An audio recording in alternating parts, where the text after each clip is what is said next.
Orders of the day, order du jour. Government orders, business of supply, débat sur une motion de l'opposition. Debate on an opposition motion on climate change, standing in the name of Mr. Bigra. The Honourable Member for Montmorency, Charlevoix, Haute-Côte-Nord, on a point of order. Yes, thank you, Mr. Speaker. There have been consultations among the parties, and there is unanimous consent to the following motion. That at the end of today's debate on the opposition motion of the member for Rosemont-la-Petite-Patrie, all questions necessary to disposing of this motion be put to a vote, and that a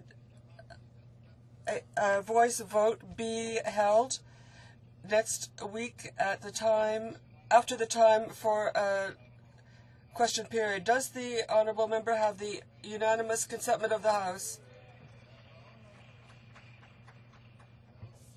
If the motion is at the pleasure of the House to adopt it? Agreed?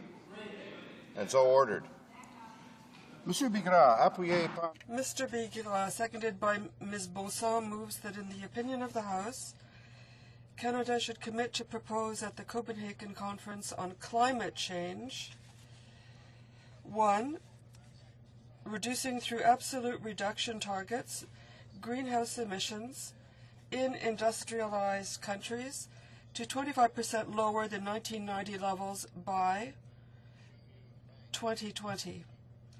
2. The necessity of limiting the rise in global temperatures to less than 2 degrees centigrade, higher than in the pre-industrial era. And 3. Supporting developing countries in their efforts to reduce greenhouse gases and adapt to climate change. So, debate. The Honourable Member for Rosemont-la-Petite-Patrie. Thank you, Mr. Speaker. I am pleased to stand today on this Bloc Québécois Opposition Day and talk about the fight against climate change. We've already witnessed food and financial crises, but we have increasing proof of the magnitude of the economic, social, and environmental consequences of climate change. Given this situation, it's important that we assume our responsibility and make sure that Canada be a leader in the fight against climate change. This motion has as its purpose to see that Canada, which is more and more isolated internationally, does not go to the Copenhagen Conference empty-handed. This conference will take place this December. This is why the Bloc Québécois moves that, in the opinion of the House, Canada should commit to propose at the Copenhagen Conference on Climate Change 1. Reducing through absolute reduction targets greenhouse emissions in industrialized countries to 25% lower than 1990 levels by 2020. 2. The necessity of limiting the rise in global temperatures to less than 2 degrees Celsius higher than in the pre-industrial era. And 3. Supporting developing countries in their efforts to reduce greenhouse gases and adapt to climate change. On October 22nd, the United Nations Programme for the Environment presented its World Environmental New Deal, an initiative which encourages investment in clean technologies and natural resources in order to boost the economy. Climate change, because it increases the vulnerability of people and ecosystems by decreasing their resilience, has a direct impact on people who are most reliant on natural resources. If variations in climate change have long been considered a technical problem, it now appears that they are indissociable from social, cultural, economic, and political problems. Scientists of the IPCC consider that it is imperative to limit the increase in temperatures to within 2 degrees Celsius as compared to the pre-industrial era, if we want to limit the magnitude of catastrophe that befalls the planet. This implies that we reduce greenhouse gases by an absolute target of between 25 and 40% with regard to the reference year of 1990. Given the government's stubborn refusal to implement a plan in keeping with the most recent scientific data, we feel that Parliament must step in and act, and this in the absence of the government in terms of the fight against climate change. This green economy initiative aims to generate green jobs and establish policies and market instruments capable of accelerating the transition towards a sustainable economy. The UN has given 24 months to the nations, its member nations, to prepare a plan for this indispensable transition. Canada must meet the call of the UN. Unfortunately, Canada is still lagging far behind. The Pembina Institute, which works in the field of research on alternative solutions, put out a devastating report on Canadian policy. In comparison, the American administration has invested per capita 6 times more in ecological research and in the development of new technologies. The American stimulus plan, signed by Barack Obama, includes more than $76 billion in investments in fields as diverse as energy efficiency in public buildings and residential buildings, and in the auto sector, as well as in the search for alternatives to oil and coal. For example, close to $24 billion will be invested in research and development for an electric car and for to be used by the government. And this, while only $500 million has been announced by Canada. The Obama administration has announced a tax credit of close to $2 billion for energy efficiency for American homes. And the Canadian government in this sector is investing $800 million. The American stimulus plan provides for expenditures 14 times higher per capita than those provided for in Canada. Unfortunately, the expression, when we compare ourselves to others, we can take heart, does not hold in this case. Further, the United Nations program, which wanted to create stimulus for investments to fight against climate change, it wanted investment in the construction of infrastructure that would conserve the quality of water and green energy projects for renewable energy such as solar, wind, and geothermal energy. Well, it's the Republic of Korea which has gone the farthest.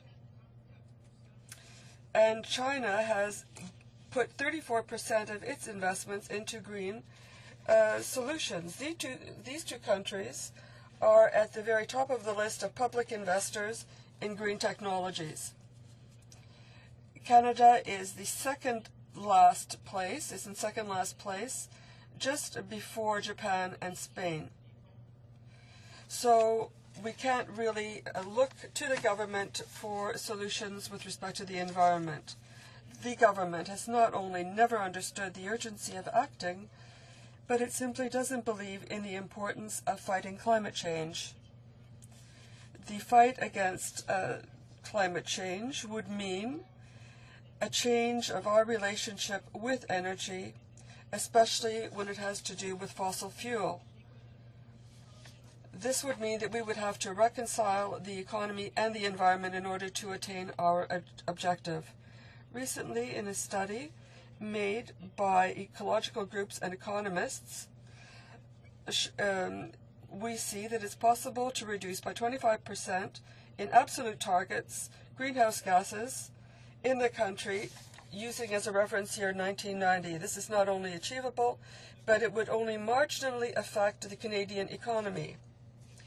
But rather than considering these proposals in an objective way, the Minister of the Environment has simply said that they are irresponsible and unacceptable, thus proving that he prefers to not look at the much higher costs that will be created by a lack of action on the climate change file. By refusing these actions, the government has decided to protect polluters and to make others bear the burden, especially Quebec.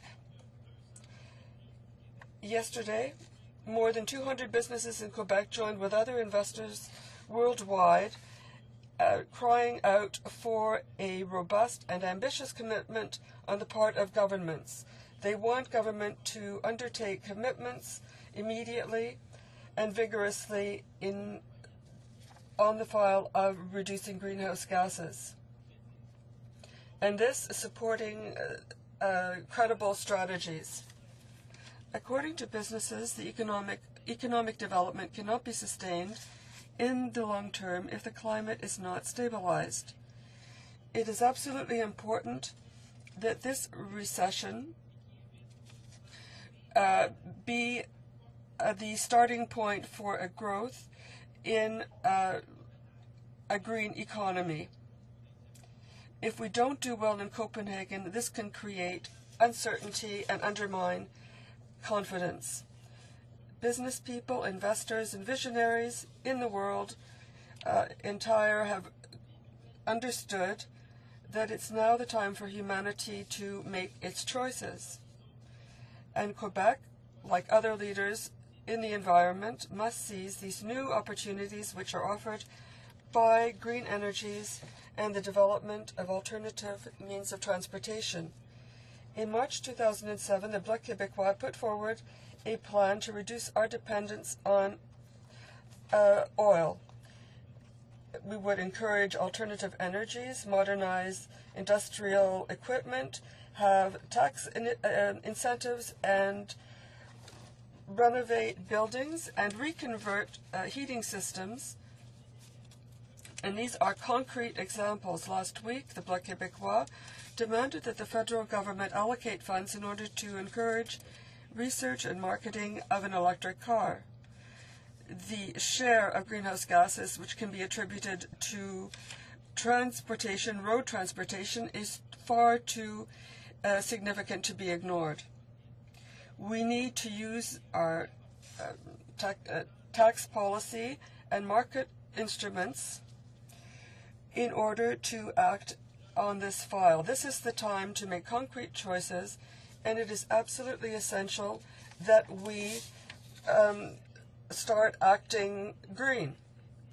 Despite the urgency of acting, the government has never stopped trying to justify its lack of action. Since the very beginning, the government has said that the cause of its lack of action is the failure of the former government. This consists in rejecting systematically its own responsibility and washing its hands of any commitment that would reduce greenhouse gases. The Conservatives have been in power for almost 4 years now, and they have over 1,000 pretexts not to commit to fighting climate change, which is the greatest challenge of the 21st century. The Conservative government has refused for the third time in 4 years the bringing into force of credible regulations, and it has also created obstacles to creating a carbon exchange in Montreal. And yet, Quebec has acted in good faith and has already agreed to various efforts to reduce the environmental impact and to take advantage of credits to which it is entitled. Rather than coming up with a plan based on the reference year of 1990, the Conservatives prefer 2006, and they seem to want to do nothing with respect to proposals of the international community. Unfortunately, this lack of leadership is consistent with the Conservative government's strategy in terms of climate change. In 1997, during the negotiations on Kyoto, the Reform Party denied the existence of climate change. After some statements based on the socialist nature of the Kyoto Protocol, the Conservatives didn't hesitate to tarnish Canada's image and internationally. We are currently seeing a masquerade during which the Conservatives are showing increasing creativity in order to invent new excuses. One of the most striking examples takes us back to the Bali Conference, when the Conservatives introduced the vague concept of national circumstances and use the difficult winters we face as an excuse to justify the lack of action and to state that its greenhouse gas reduction targets must be less significant than those of other countries.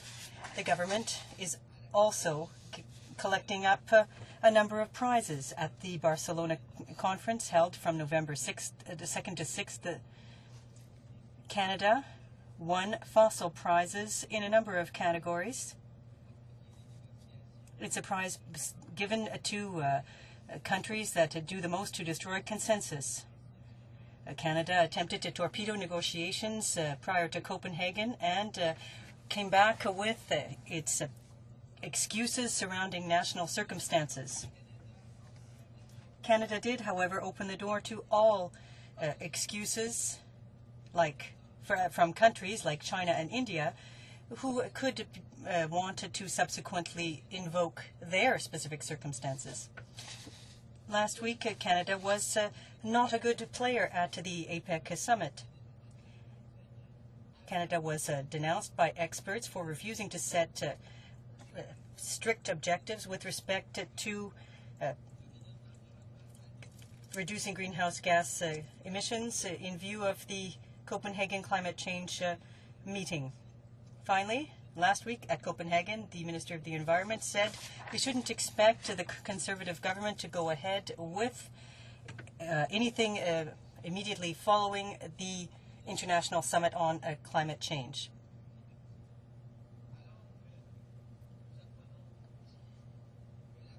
We have learned today that France, Denmark, Germany, and Brazil have launched diplomatic means to mobilize the international community surrounding these robust targets, following China and the United States, which agreed on conducting a real fight against climate change and are focusing on making Copenhagen a success.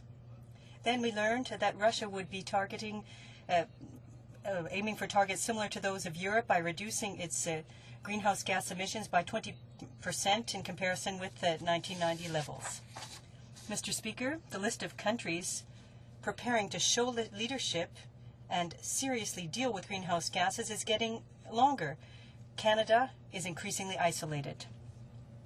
At a time when most industrialized countries were among the most reluctant, they are now, in fact, showing leadership and taking serious efforts in order to reduce greenhouse gas emissions and with a view to saving the Copenhagen conference. The Conservative government is being criticized by environmental groups and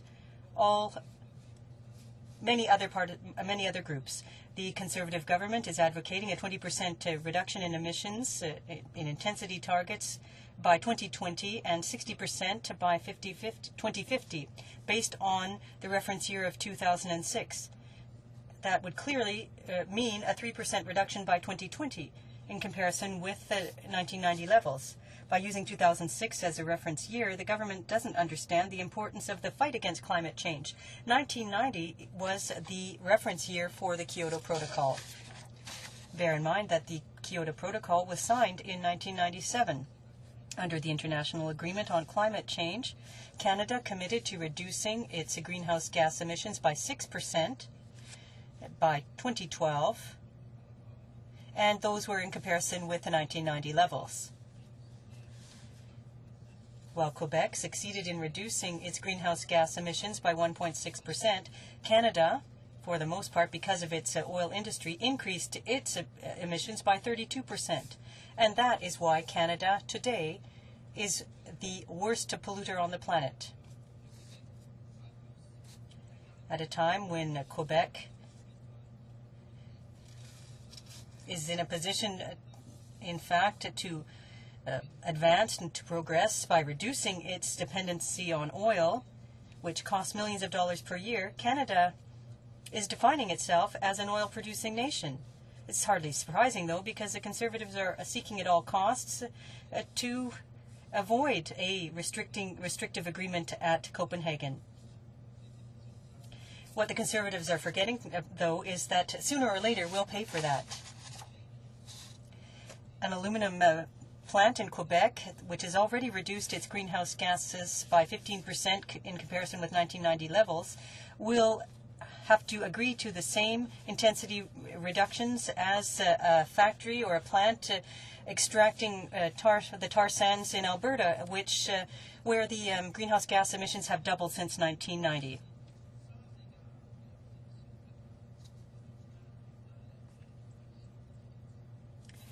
In addition, a plan based on intensity targets is not fully beneficial for something like the carbon exchange in Montreal. All companies would be able to reduce their intensity without taking into account their total emissions. Mr. Speaker, Canada cannot go to Copenhagen empty-handed. Canada needs to have a proposal, and that is why we are proposing the motion we have today. Mr. Speaker, we are putting out a solemn call to all members of this House, to the NDP, to the Liberals, and to all those who believe that we shouldn't give up in Copenhagen. Thank you very much, Mr. Speaker. Questions and comments? The Honourable Member for Ottawa South. Merci, Monsieur le Président. Thank you very much, Mr. Speaker, and I'd like to thank my colleague from the Bloc Québécois for the motion tabled in the House today. I'd like to take this opportunity to ask a few short questions about the status quo here in Canada today. For some weeks, Mr. Speaker, we've been at the Environment Committee looking at Bill C-11, which deals with the need for a real plan for climate change. Could my colleague perhaps help Canadians and Quebecers understand why and how, after 4 years, this issue was put to all of the expert witnesses who've appeared before the committee for the past few months. How is it possible that 4 years after the arrival of the Conservatives in power, there's still no plan? We put that question to the ambassador of the EU yesterday, Mr. Speaker. The Europeans have put forth a 1,000-page plan. Canada has no plan for climate change. How is that possible? After 4 years in power, 2-3 weeks prior to the Copenhagen conference, how is it that Canada finds itself in this situation? The Honourable Member for Haussmann-la-Petite-Patrie. Well, thank you very much, Mr. Speaker. And first of all, we need to bear in mind that in 1997, Canada's approach to climate change was based on a voluntary approach.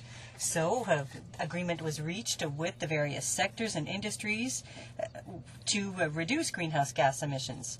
And as a result, we must note that this federal approach to climate change did not bear fruit in 1997. Following that, we had a government that not only didn't have a plan, but which, in addition to that, denied the existence of global warming. When the party that was in opposition came to power, in fact, they thought that global warming was a natural phenomenon, whereas all scientific reports and scientists were saying that 95% of greenhouse gas emissions were linked to human activity.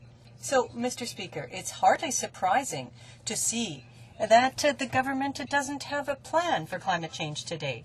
However, Based on the committee's consideration of Bill C-311 from the NDP, we have had an opportunity to hear from environmentalists, scientists, and they have all stated that reducing the increase in temperature, limiting the rise in global temperatures to less than 2 degrees higher than the pre-industrial era is of the utmost importance. So that's what we want. I'd like the member who has asked the question to note that it's important to reduce greenhouse gas emissions by 25% compared to 1990 levels, and we need to do something to offset the lack of leadership from this government at Copenhagen. I'd like to ask my colleague to clearly study the motion and read it, and to agree with the bloc so that we can send a strong voice to Copenhagen to explain to the international community that the position taken by this government are not representative of the majority of the population of Quebec and Canada, who are represented by the opposition. So I would invite my colleague to support this motion, because I think that it is consistent with what Quebecers and Canadians want. Questions and comments? The Honourable Parliamentary Secretary to the Minister of the Environment. Thank you, Mr. Speaker. I listened closely to the comments of my friend and colleague across the way, and actually from the Liberal comments too. Much of what was said is not accurate, but I want to have him comment on what he's heard, what we've all heard, from every witness at the committee that has been studying 311. Every witness has said that there should be a continental approach, and this has been the government's plan to have a continental approach. Yesterday we heard from witnesses from the EU and from UK also sharing how Europe has a collective target. 27 different countries within the EU, within the EU target, and they're doing it collectively. Some are higher and some are lower in their commitment, but they have a collective. And there was a real logic, and I asked the witnesses, why would they not do it separately? Is there not a logic to do it collectively? And they agreed that, yes, it should be done collectively. This is what Canada is doing now through the Clean Energy Dialogue with President Obama and the U.S. administration, and the strong leadership from Canada, providing for a collective North American strategy, and together harmonizing an approach to tackle the issue of climate change. So my question to the member is, why would he be opposed? Why is he opposed? Why is he continually voting against and speaking against having a North American collective harmonized approach, a harmonized target fighting climate change? L'honorable député de Rosemont-la-Petite. The Honourable Member for Rosemont-la-Petite-Patrie. Mr. Speaker, we aren't opposed to a harmonized approach, a harmonized North American approach. But let's look at the initiative since the new American president took office. The U.S. administration has focused on a stimulus package, and they're investing 6 times more per capita in climate change, fighting climate change, and environmental issues. So what we aren't facing is a government that wants to align itself with the U.S. administration. It simply wants to remain in the dark ages and keep talking about the importance of the oil industry by refusing to prepare the regulatory framework because they're simply too comfortable.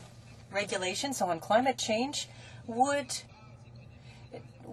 affect their solid political basis in the West, Mr. Speaker, and that's what the issue is. By adopting a European model, and what we've always talked about here in Canada, we've talked about Canada negotiating a reduction target internationally, but that it be distributed based on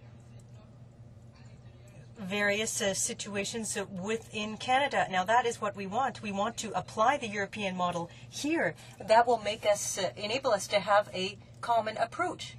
And it will also help us to recognize and acknowledge efforts that have been undertaken since 1990 by Quebec companies. On the contrary, the government is continuing to pursue its policy, which favors one industry in Canada the oil industry, simply, Mr. Speaker, as I said earlier, because we are facing a nation that is an oil-producing nation, and at the international level, we always have the policies of our interests, and in the case of the Conservative government, the oil interests prevail.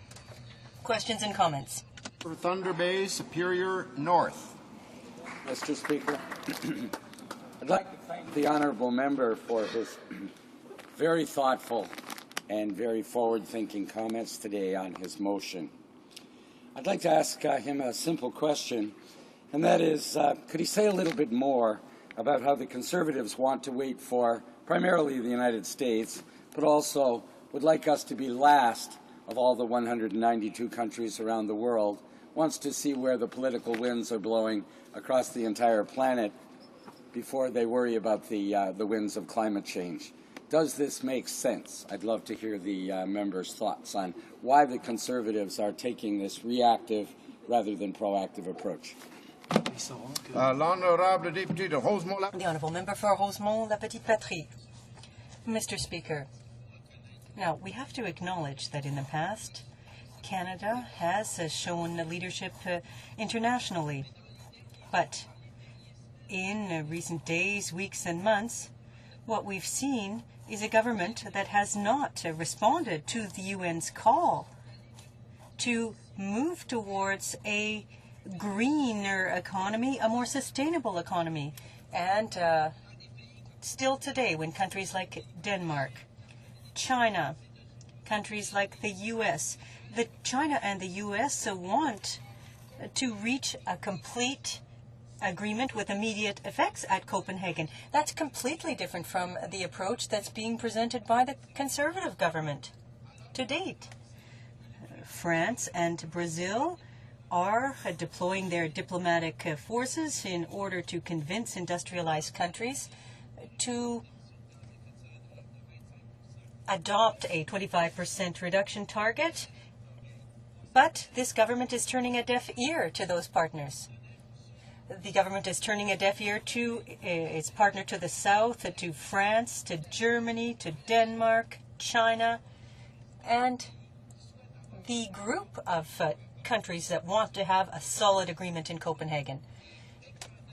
This country depends on its oil resources. It's not prepared to move into a transition that would make it possible to make the Canadian economy competitive at this time, and to put in place green jobs. Now, Mr. Speaker, if Canada doesn't understand that reality, if Canada isn't ready in Copenhagen to defend a strong approach to climate change, I can assure you of one thing, Mr. Speaker, Quebec will be present in Copenhagen and will talk about renewable energy and will attempt to convince the international community that what Canada really believes is not what the government is saying.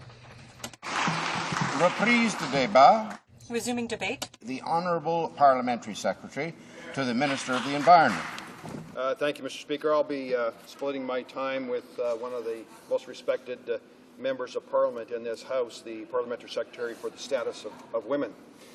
Mr. Speaker, climate change is one of the most important public policy issues and the global challenges of our time. Mr. Speaker, that is why the Government of Canada is taking a multi-pronged approach to addressing the challenge of climate change through domestic, continental, and international efforts. The Government has committed to reduce Canada's total greenhouse gas emissions by 20% from 2006 levels by 2020. By 2050, we're planning for a 60 to 70% reduction. This Government will reduce greenhouse gases in a way that will achieve real results. Canada's Economic Action Plan, tabled as part of the Budget 2009, is very clear on that. The plan builds on previous investments by providing almost $4 billion in additional funding to support a cleaner and more sustainable environment and help meet Canada's climate change objectives. This includes $1 billion over 5 years for new green infrastructure fund to support projects as the generation of sustainable energy. Under the Clean Energy Fund that was launched in May of this year, another $1 billion is provided over 5 years for clean energy research and demonstration projects including carbon capture and storage. We're world leaders on that technology, Mr. Speaker. This support alone is expected to generate a total investment of clean technologies of at least $2.5 billion, Mr. Speaker. Per capita, we're the #1 in the world on carbon capture and storage. The government is committed to achieving our target by taking actions that are comparable to those of other industrialized countries in the global fight against climate change. South of the border, the American Clean Energy Security Act, also known as the Waxman-Markey Bill, has passed the House of Representatives. This bill sets a greenhouse gas emission reduction target of 17% below 2005 levels by 2020. The Kerry-Boxer legislation has commenced its journey through the U.S. Senate. The Kerry-Boxer bill currently talks of a 20% reduction, similar to Canada, 20% reduction below 2005 levels by 2020. Both of these bills, as I said, are very, very similar to our Canadian target of 20% reduction by 2020. The U.S. bills require utilities to generate 15% of electricity from renewable sources and show annual energy savings of 5% from efficiency measures. Canada has set a very ambitious energy objective. By 2020, 90% of Canada's electricity needs will be provided by non-emitting sources such as hydro, nuclear, clean coal, or wind power. This ambitious clean energy objective, as well as a host of other policies and measures, are clearly demonstrating our commitment to undertake efforts that are comparable to those of our international partners. Internationally, Canada is working actively and constructively through the United Nations Framework Convention on Climate Change. At the 15th meeting of the Conference of the Parties in Copenhagen, we will work with our international partners to lay the foundation, the framework, for an effective and ambitious post-2012 global climate change agreement. Canada's position at COP15 in Copenhagen is built on 5 fundamental principles. We will focus on the development of an effective international climate change agreement that, 1, balances the environmental protection and economic prosperity. 2, has a long-term focus to fight climate change. 3, supports the development and deployment of clean technologies like carbon capture and storage. 4, supports constructive and ambitious global action. And 5, has commitments from all the major economies. Mr. Speaker, we all have to participate in this fight against climate change. This government's resolve is for this government's resolve to be a successful outcome at Copenhagen, it's evident that it's an international engagement in a myriad of international negotiations and meetings. The Prime Minister and the Environment Minister actively participated in discussing the challenges of climate change with leaders from the G8, the G20, the 17-member, United States-led Major Economies Forum on Energy and Climate that was launched by President Obama in March of this year, the Asia-Pacific Economic Cooperation, and most recently at the pre-COP15 ministerial meetings in Copenhagen that the minister just returned from, and it was very successful, working hard with our international partners. Earlier this year, the G8 leaders agreed to an aggregate global greenhouse gas reduction emission target of at least 50% by 2050. This implies that global emissions will need to peak as soon as possible and decline thereafter. On top of this, the G8 leaders also committed to reducing aggregate greenhouse gas emissions from the developed countries by 80% or more by 2050 compared to the 1990 or more recent years. In July of this year, the leaders of the Major Economies Forum committed member countries to work together before Copenhagen to identify a global goal of sustainably reducing global emissions by 2050.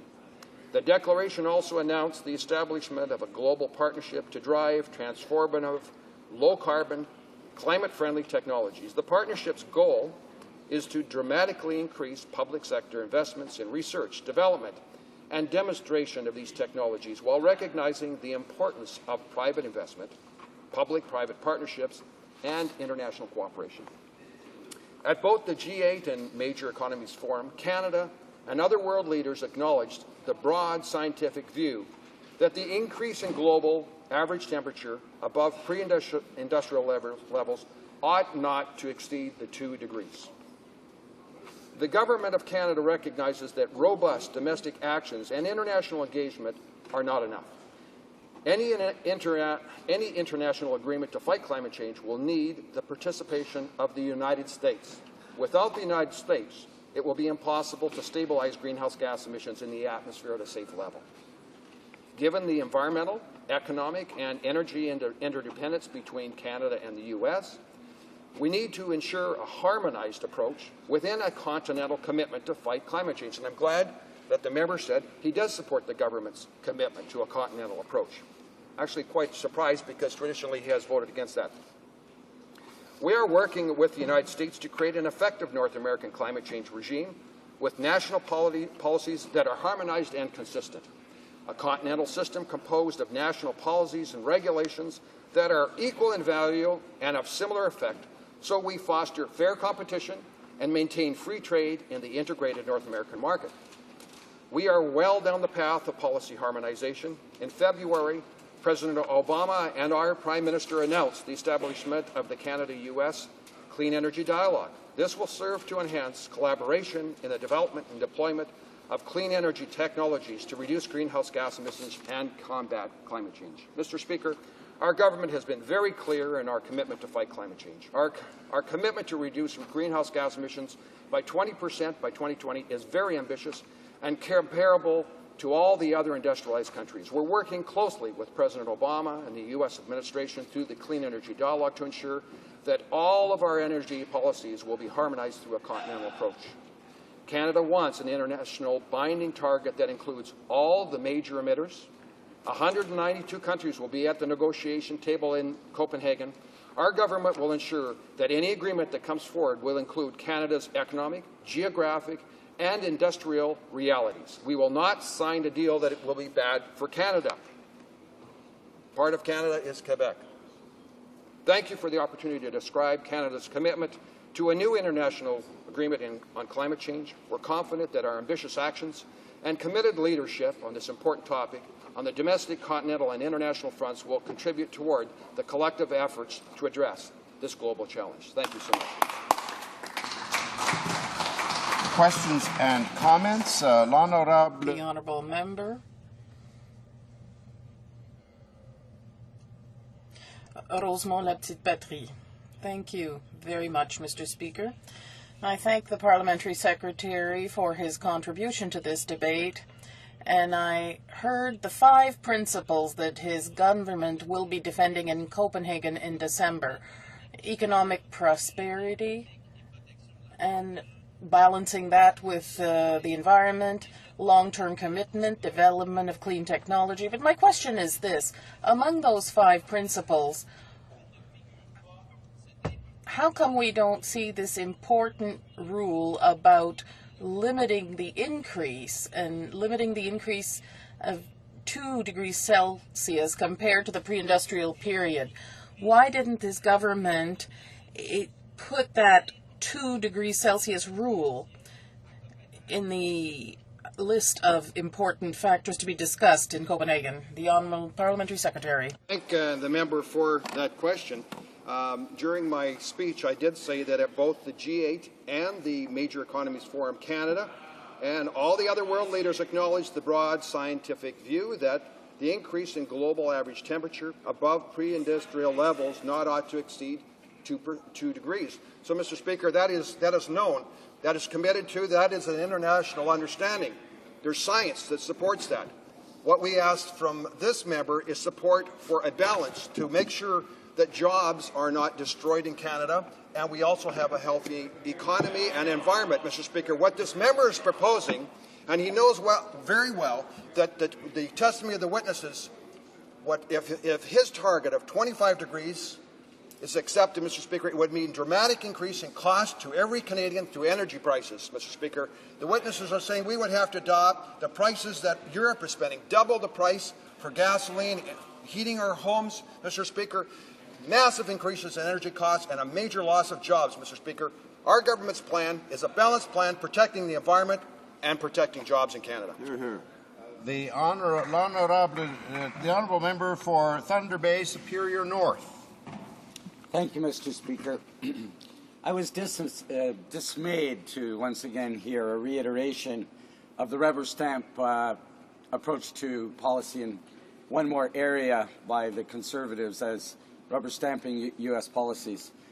Years ago, they wanted to rubber stamp the policy of going into Iraq. They've been rubber stamping the U.S. policy of going into Afghanistan and staying in Afghanistan. And now they want to rubber stamp the policy of waiting to see exactly what the Americans do and don't quite do as much here in Canada. But I'll limit myself to one specific question, which really has me scratching my head. The honourable member talked about clean coal. That's an oxymoron if I've ever heard one. But apparently they're very hopeful about the emerging technology of carbon sequestration. If carbon sequestration can work, great. Many scientists and I are dubious, but if it can work, great.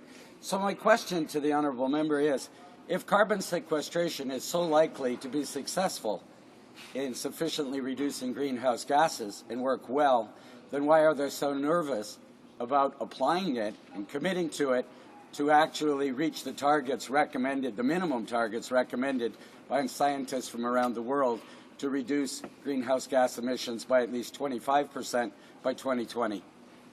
I'm sure. The Honourable Parliamentary Secretary to the Minister of the Environment. Well, thank the member for the question. He well knows that Canada first came up with the commitment, the target of 20% reduction by 2020, and it was then the United States is following the lead of Canada in adopting very, very similar targets. Also, Canada was the first to introduce new fuel efficiency tailpipe standards for automobiles, Mr. Speaker, and the United States, again, following our lead, for the 2011 model will have very similar standards. Mr. Speaker, carbon capture and storage, he well knows, and even heard when he was attending the committee, the witnesses from the UK and the EU said clearly Canada, the world's counting on Canada to commercialize the technology of carbon capture and storage. It's been demonstrated in Canada. Canada has the #1 per capita commitment, financial commitment to see commercialization of carbon capture and storage, Mr. Speaker. We're so proud of what we're doing, Mr. Speaker. The world recognizes that. They recognized that in committee yesterday, and we will get it done. We will make carbon capture and storage affordable so other countries that are burning coal will be able to capture that carbon and put it back under the ground from whence it came. Reprise de débat. Resuming debate. The Honourable Parliamentary Secretary for the Status of Women. Mr. Speaker, climate change represents one of the most important policy issues and biggest challenges of our times. In a report published in November, Canada and Copenhagen, it says very well, Canada has a strategy that may threaten the strategy of Canada if we followed the motion by the member for Rosemont-la-Petite-Patrie. If there is no agreement in Copenhagen next month, it's certainly not because of Canada. In the main British and American newspapers, we don't find a single word about our country. The main obstacles on the road for an agreement are rather our delay, the delay of the U.S., the lack of a firm commitment by the U.S., and that's why, Mr. Speaker, right now the Prime Minister is working so that all countries, the major greenhouse gas emitters, work in cooperation together to find the best way. Our government has made a commitment to reduce total greenhouse gas emissions by 20% compared to 2006 by 2020. By 2050, we're targeting a reduction of 60 to 70% compared to 2006 levels. Our government will take the necessary means to reduce greenhouse gases in a tangible manner.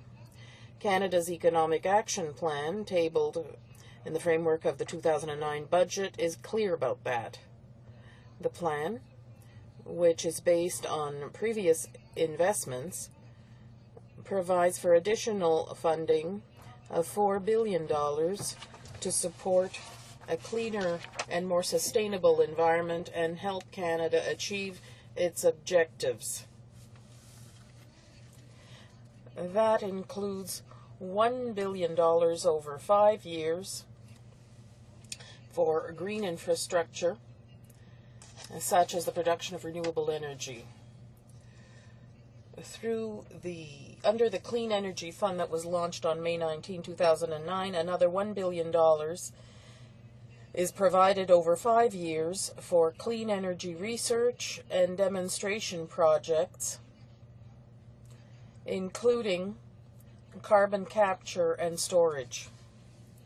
This support alone is expected to generate a total investment in clean technologies of at least $2.5 billion.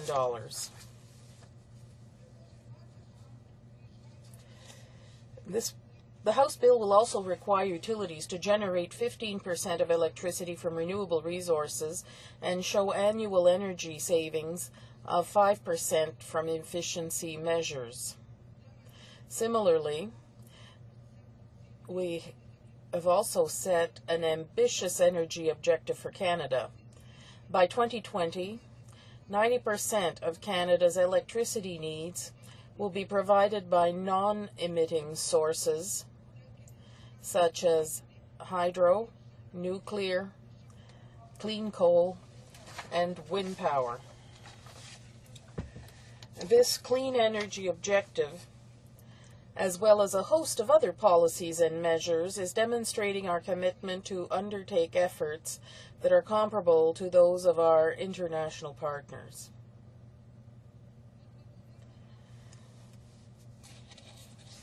Our government is maintaining its commitment to reduce greenhouse gases, total greenhouse gases in Canada.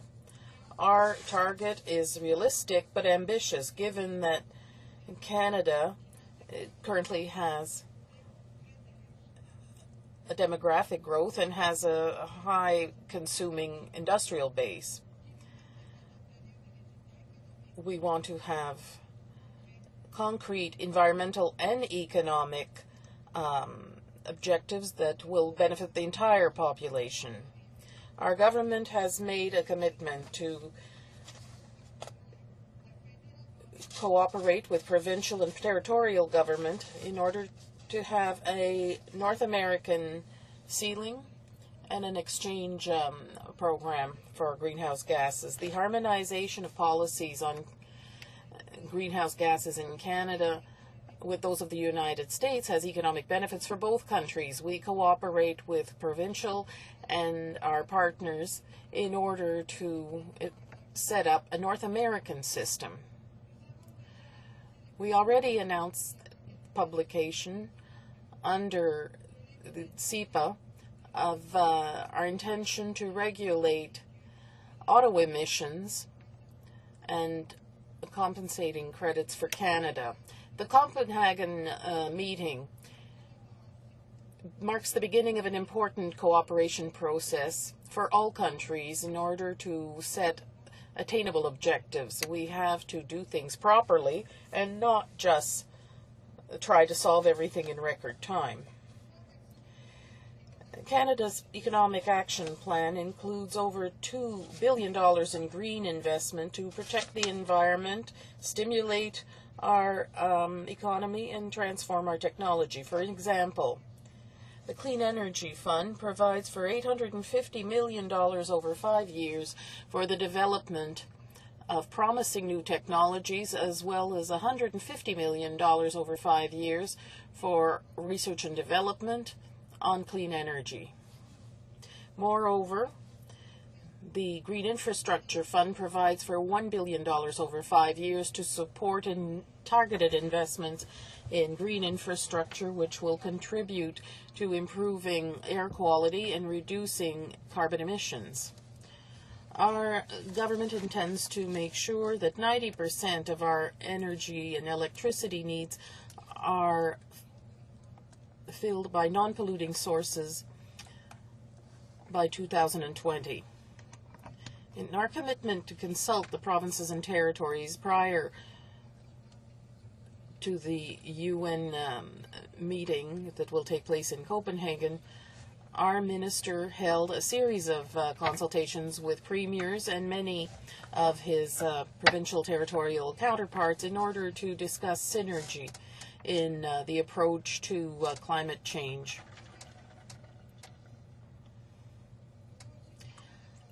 Our consultations of the provinces and territories are part of the work in progress to make sure that we have harmonization in Canada with the United States.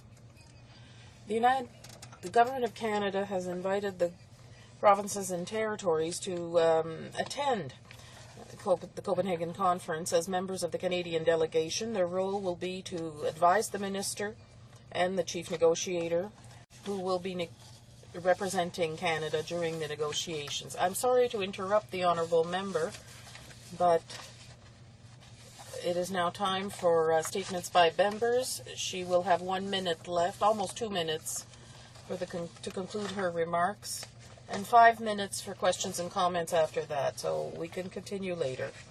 Statements by members. Pitt Meadows, Maple Ridge, Mission. Mr. Speaker, in 2004, after a disastrous sockeye season on the Fraser River, I moved a motion calling on the government of the day to convene a judicial inquiry. Unfortunately, the Liberals voted against our attempts to address this troubling situation. In 2006, the Conservative election platform reaffirmed our commitment to call a judicial inquiry into the decline of Fraser River sockeye salmon. And on November 5th of this year, the Prime Minister delivered on that promise. To hear Liberal MPs from BC talk now, you'd think this was all their idea. Unfortunately for them, the record is clear. The member from Vancouver South and the member from Esquimalt-Juan de Fuca, along with every other Liberal MP, voted against a judicial inquiry. It just shows, once again, why the Liberal Party of Canada continues to lose support in BC. The Liberals didn't get it done. The NDP can't get it done. It is once again our Conservative government that is delivering results for British Columbia. Here, here. Thank you. Le député de Lac-Saint-Louis. The Honourable Member for Lac-Saint-Louis. Mr. Speaker, we're commemorating today the anniversary of Sir Wilfrid Laurier, the second Prime Minister since Confederation, and the first Liberal to be Prime Minister. Inspired by the principles that guided him. En tant que Premier ministre, as Prime Minister, Laurier had to deal with schools in Manitoba, the Boer War, and the Marine Bill. In fact, Laurier promoted free trade with the U.S. through reciprocity accords. At the dawn of the 20th century, Laurier predicted that this would be Canada's century, and history proved him right. If we want the 21st century to be Canada's century as well, let's make sure to promote Laurier's liberal principles. Thank you, Mr. Speaker. The Honourable Member for Laval. Mr. Speaker, the Le Tendre College in Laval has the great good fortune to have among its teaching staff Ms. Evelyne Lucier, one of the recipients of the Teaching Excellence Prize. She's been teaching for only 5 years, but she's already left her mark on the world of education. The list of her achievements is impressive. She has created an optional course in communication and journalism and has a team that write a student journal, La Jazette. Her students won the Governor's Medal for the best overall average. She also volunteers at the Sainte-Justine Hospital and holds workshops that she created for the parents of her students. Like her students, past and present, my colleagues in the Bloc Québécois and I congratulate Ms. Lucier for her many achievements. Speaker, we are facing a crisis of inequity as about 1 in 6 seniors live in poverty. That's close to 500,000 Canadians. We in the NDP believe their health and welfare, their very dignity, depends on increasing their GIS. Mr. Speaker, we can eliminate seniors' poverty with an investment of $700 million into the Guaranteed Income Supplement. And we can pay for this investment in seniors very simply if we stop the January tax cut of $1.2 billion to highly profitable corporations. We are not asking to increase taxes, but to forego the January tax cut and use those revenues corporations are already paying to protect seniors. Mr. Speaker, this is certainly the right thing to do, and it is a question of need. Do our profitable corporations need tax relief at a time when the people who built this country are living in poverty? Mr. Speaker, the question answers itself. To allow these tax cuts to go through in such circumstances is at best a case of misplaced priorities and at worst an indictment of this government and ultimately L'Honorable Député de Glengarry Prescott. The Honourable Member for Glengarry Prescott Russell. On the serious matter of euthanasia and assisted suicide. The number of people in my riding who have contacted me to express their opposition to euthanasia and assisted suicide greatly outnumbers by far those who contact me regarding any other subject. And who are the people most at risk when it comes to euthanasia? It's the vulnerable, Mr. Speaker, the elderly, the handicapped, and the sick. Mr. Speaker, at present, the primary role of the doctor is to cure, heal, and comfort. And this important doctor-patient relationship is built upon trust. With the legalization of euthanasia, doctors will have the authority to take the lives of their patients. In short, the legalization of euthanasia will give doctors the right to kill. Mr. Speaker, vulnerable Canadians deserve proper medical care and comfort so that they will willingly choose life over death. Let me assure my constituents that I will be voting against each and every attempt to legalize euthanasia and assisted suicide. Mr. Speaker, every single human life is precious from the moment of conception right through to natural death. Order. The Honourable Member for Madawaska Restigouche. Mr. Speaker, I'd like to salute the work of Ms. Thalia Doucet, a young student in my riding. She was awarded the Environmental Initiative Prize for 2009 in the youth category. Her contribution to various organizations, various environmental organizations in particular, is impressive, be it participating on the Environment Committee at her school, or doing recycling, or working in training workshops. Ms. Doucet has done her part to help save our planet. She has distinguished herself through her tenacity. She's conscious of what's at stake, and she's ready to make people aware of the importance of the environment. I would like to congratulate Ms. Doucet for her involvement in her community. Bruce Gray, Owen Sound. Thank you, Mr. Speaker. Today I want to remember Dr. Gus Mitches, an exemplary parliamentarian that served the people of Bruce Gray and Gray Simcoe in a distinguished manner for nearly 21 years. He will be missed by his beloved wife, Yolanda, and his many children and grandchildren.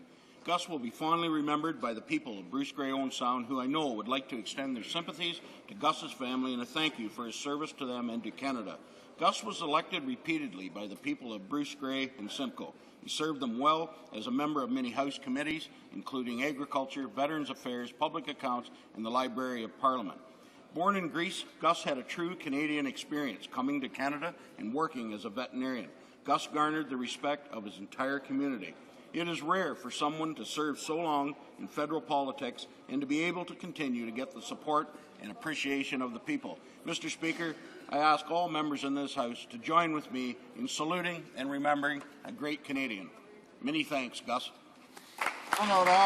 The Honourable Member for Longueuil, Pierre Boucher. Mr. Speaker, there is a broad scientific consensus not only on the magnitude of climate change, but also on the targets that should be achieved to avoid the worst. More and more countries, even those who were least enthusiastic in the beginning, countries like the US and China, are aware that we must act. While Quebec has worked considerably to bring in binding measures in the fight against climate change, the Canadian government, which takes its marching orders from Big Oil, has been sabotaging negotiations to adopt an ambitious agreement to reduce greenhouse gases in Copenhagen. The Canadian government has done nothing to meet Kyoto objectives. Quite the contrary. Greenhouse gases have grown from 21% between 1990 and 2007. It's just a minute before midnight, Mr. Speaker. We have to make the government listen to reason. It is a shame for Quebec. It shames Quebec internationally. We must act and act now. Olga. Mr. Speaker, Jewish Canadians know that our government is standing up against anti-Semitism in all its forms. We created the Security Infrastructure Pilot Program, which helps protect synagogues and Jewish community centers from anti-Semitic attacks and vandalism. We provided $2.5 million to commemorate the St. Louis incident, a sad moment in Canadian history, when a previous government under Prime Minister Mackenzie King turned away Jews seeking refuge from the Holocaust. We joined the International Holocaust Task Force. This task force was set up when the previous government held office, but inexplicably they refused to join. We cut off funding to the anti-Semitic Canadian Arab Federation over liberal protests. And we led the world in boycotting the anti-Semitic Durban II conference. Mr. Speaker, maybe that's why Jewish Canadians are increasingly seeking the Conservative Party as their best hope to fight the scourge of anti-Semitism at home and abroad. Thank you, Mr. Speaker. The Honourable Member for Willowdale. Mr. Speaker, the Canadian National Institute for the Blind's record of accomplishment for the many, many Canadians affected by vision loss is extraordinary. I have personal knowledge of their good work because my aunt, Nancy Hallfield, devoted many years volunteering with the CNAB well into her 80s, translating works into Braille, then teaching others to do so, and as a draftswoman and artist, being a driving force behind the Tactile program. It was wonderful to see the CNIB on Parliament Hill this week raising awareness of their excellent work among parliamentarians and legislators. I will add that a good number of the CNAB representatives were of the four-legged kind, the seeing eye dogs. They single-handedly, or should I say single-pawedly, raised the tenor of behaviour and discourse here on Parliament Hill through their hard work, their calm, their attention to others, and first and foremost, their respect for their role in helping and protecting others. I ask my colleagues in this House to join me in congratulating the CNAB for their many decades of contribution and to offer our best wishes for many, many more. Thank you, Mr. Speaker. The Honourable Member. The Honourable Member for La Pinière, Chute de la Chaudière. Mr. Speaker, our government is focused on the economy and the need to help Canadians. And this is why we continue to implement our economic action plan. With the provinces, the territories, and the municipalities, we're investing in infrastructure projects, creating jobs, and making communities Canada-wide better places to live, work, and raise a family. We have cut taxes for families and business, implemented the tax credit, the home renovation tax credit, and a first-home buyers tax credit. Further, we are helping the unemployed by extending EI benefits. But the economic recovery remains fragile. Mr. Speaker, our government is working for Quebecers and Canadians more than the opposition parties have ever done. Douglas. Mr. Speaker, today around the world and in Canada, in hundreds of cities and towns, people are gathering to mark Trans Day of Remembrance, to remember members of the transsexual and transgender communities who've died because of transphobic violence. In the past year, we know of 121 trans people who have died violently around the world. The actual number is much higher. Trans Canadians face violence and harassment and discrimination on the job, in housing, and in health care. Given this, explicit human rights protection is needed in law to prohibit discrimination on the basis of gender identity and expression. Parliament will soon have the opportunity to debate these changes, and MPs will be able to speak out and take action. Recognizing and celebrating the life experiences of trans people, today and throughout the year, New Democrats stand in solidarity with the transsexual and transgender communities and recommit to working to end violence and establish full human rights for trans Canadians. The Honourable Member for Caribou, Prince George. Mr. Speaker, I'll begin by quoting the former ambassador to Israel, Alan Baker. We're seeing the leaders of opposition parties marching in Montreal under Hezbollah flags. Hezbollah, which is a terrorist organization. Baker was referring, of course, to the Liberal member for Bourassa. The Conservative record, by contrast, is one of consistent support for Israel and a fight against her and therefore our enemies. We cut off funding to the anti-Semitic Arab Federation, even though the Liberals criticized us. We also led the world in boycotting the Durban II conference. Our government stands alone in voting no on the UN Human Rights Council motion singling out Israel for special criticism. Only the Conservative Party, Mr. Speaker, can be counted on to stand up consistently, without hesitation, without reservation for Israel in its fight against the forces of terror and nihilism. Thank you, Mr. Speaker. Honourable Député de Saint-Lambert. The Honourable Member for Saint-Lambert, Mr. Speaker. I'm very pleased to underscore today the World Child Day. This year is particularly important because we are celebrating the 20th anniversary of the adoption of the UN Convention on the Rights of the Child. We will also be celebrating next Monday the 20th anniversary of the adoption by the House of Commons of a motion which provided for eliminating child poverty by 2000. We know that there's been very little progress, and Canada has the highest juvenile detention record of any industrialized, comparable industrialized country. We must not forget the phenomenal work accomplished by community organizations in my riding and across Quebec, despite extremely limited resources. Cole Harbour. Today is National Child Day, and today I have shared with my colleagues blue ribbons made by one of the leading advocates for early learning and childcare, Pat Hogan, and her staff, from my home riding of Dartmouth Cole Harbour. Today is also the 20th anniversary of the signing of the United Nations Convention on the Rights of the Child, which states, in all actions concerning children, whether undertaken by public or private social welfare institutions, courts of law, administrative authorities, or legislative bodies, the best interest of the child shall be the primary consideration. Mr. Speaker, the Liberal Party of Canada, through our leader, the Leader of the Opposition, fully support a national early learning and childcare program based on principles of quality, universality, accessibility, and affordable. Today is about children and the need to provide opportunity for all children, too many of whom grow up in an environment where early quality care is simply not available.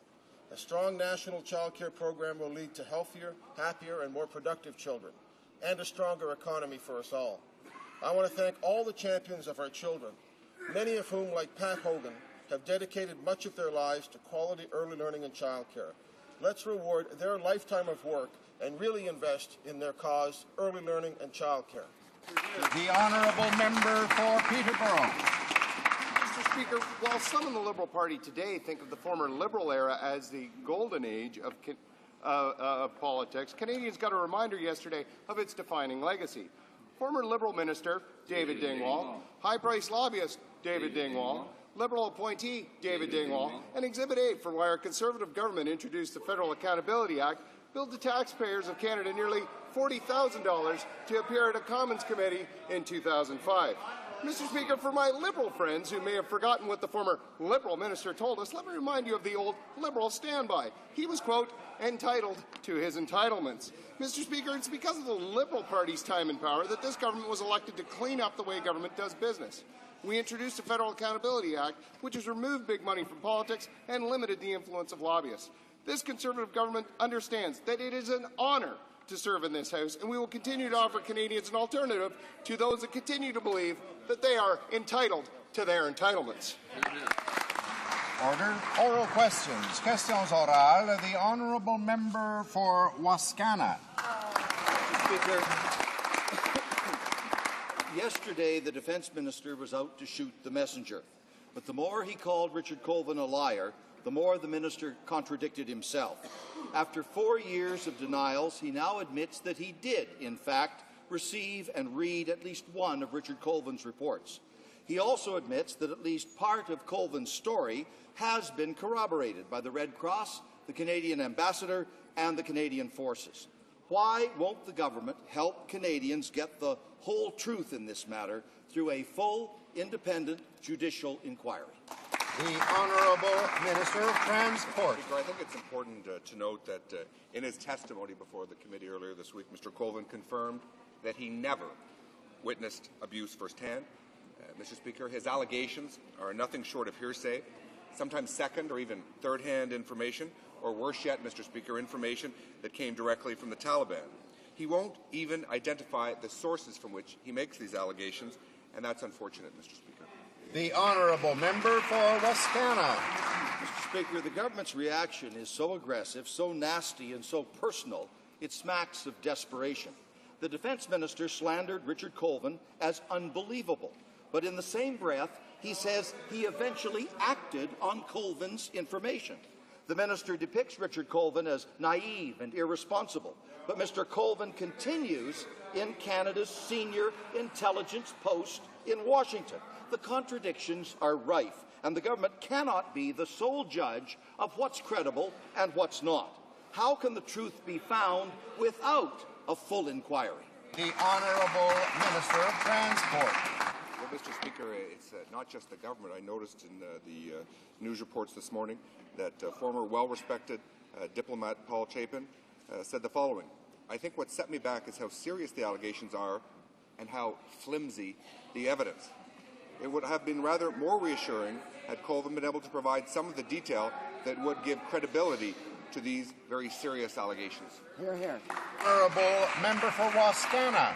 Mr. Speaker, serious allegations have been made by a high-level diplomat with at least some corroboration. Canada's reputation is now at stake. Until those allegations are resolved, Canadians serving in Afghanistan may be at greater risk, and Canada's credibility on human rights issues is compromised.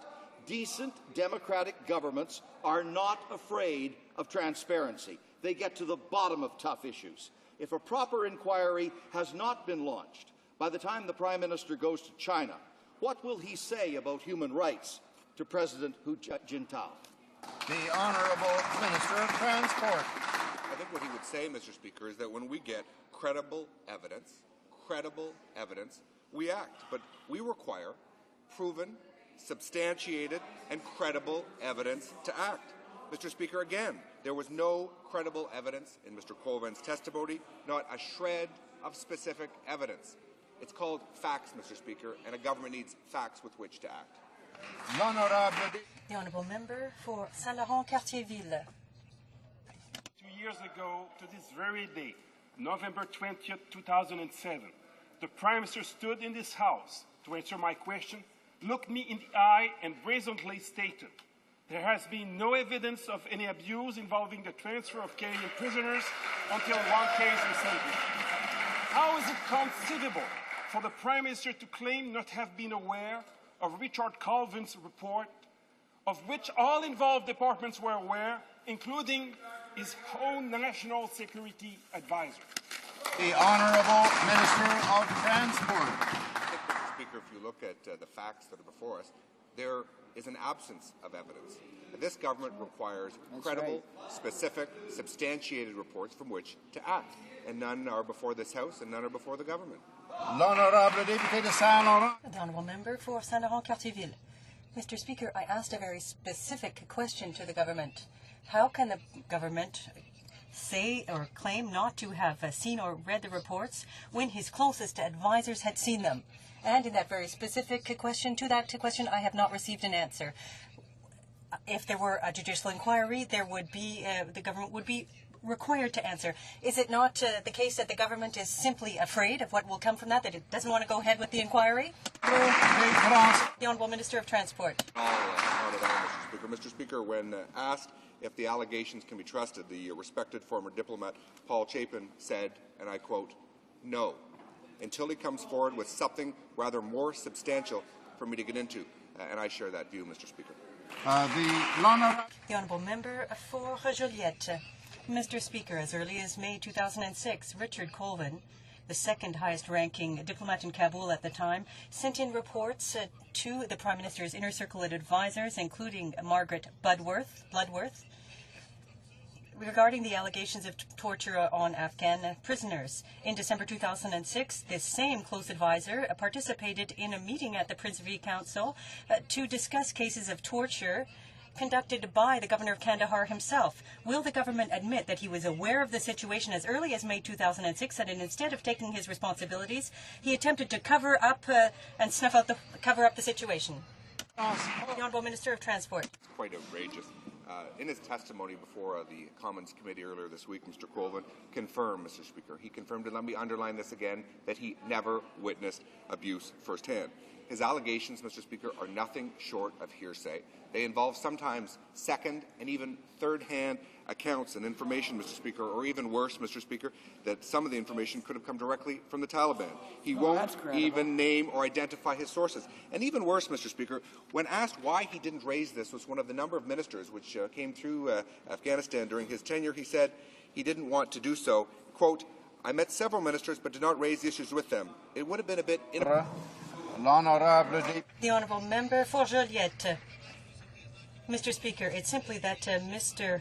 Colvin followed the line, he told the line, and the information did get there because as early as 2006, Prime Minister's close advisors, namely David Mulrooney, his defence advisor, and Margaret Bloodworth, his national security advisor, discussed cases of torture. The Prime Minister, who controls everything in the government, knew. Instead of taking his responsibilities under these international conventions, will the Prime Minister not admit that the government did its utmost to kill the affair and to silence Mr. Colvin as early as 2007, and they continue to do so today? The Honourable Minister of Transport. We've got to deal with facts. We've got to deal with specific allegations. We've got to deal with substantiated charges, Mr. Speaker, and regrettably we don't have them. Mr. Colvin was asked why he didn't raise this issue with the number of ministers who visited Afghanistan and he would have had the opportunity to raise them specifically with. And he said, Mr. Speaker, that while he met several ministers, he thought it would be a bit inappropriate to mention these issues because, quote, it would ruin the minister's visit. This certainly does not add credibility to the serious allegations he makes. The Honourable Member for Montmorency, Charlevoix, Haute-Côte-Sainte-Nord. This week, the government opened fire on the messenger by attacking the credibility of diplomat Richard Colvin. Let's talk about credibility. On one hand, we have the government that's trying to hide the fact that it breached its international obligations by handing over prisoners for torture. On the other hand, we have a career diplomat who's joined his voice to that of other credible organizations, such as Amnesty International and the Red Cross, to denounce some mistreatment of Afghan prisoners. Does the government not understand that the only way to reestablish this credibility that it has is by being transparent? The Honourable Minister of Transport. Let's be very clear, Mr. Speaker. When we get credible, substantiated, and specific evidence, we act. Look what former well-respected diplomat Paul Chapin said. I think what set me back was how serious the allegations are and how flimsy the evidence. Flimsy evidence, Mr. Speaker. The Honourable Member for Montmorency, Charlevoix, Haute-Côte-Nord. Instead of clearly explaining the situation before the Military Police Complaints Commission, the government preferred to deploy its entire arsenal to hide the truth. The government is preventing witnesses from appearing, ordering that reports dealing with torture not be put in writing and to be conducted over the phone, and is intimidating those who agree to cooperate with the justice system. Does the government realize that only a public inquiry will shed light on the truth? The Honourable Minister of Transport.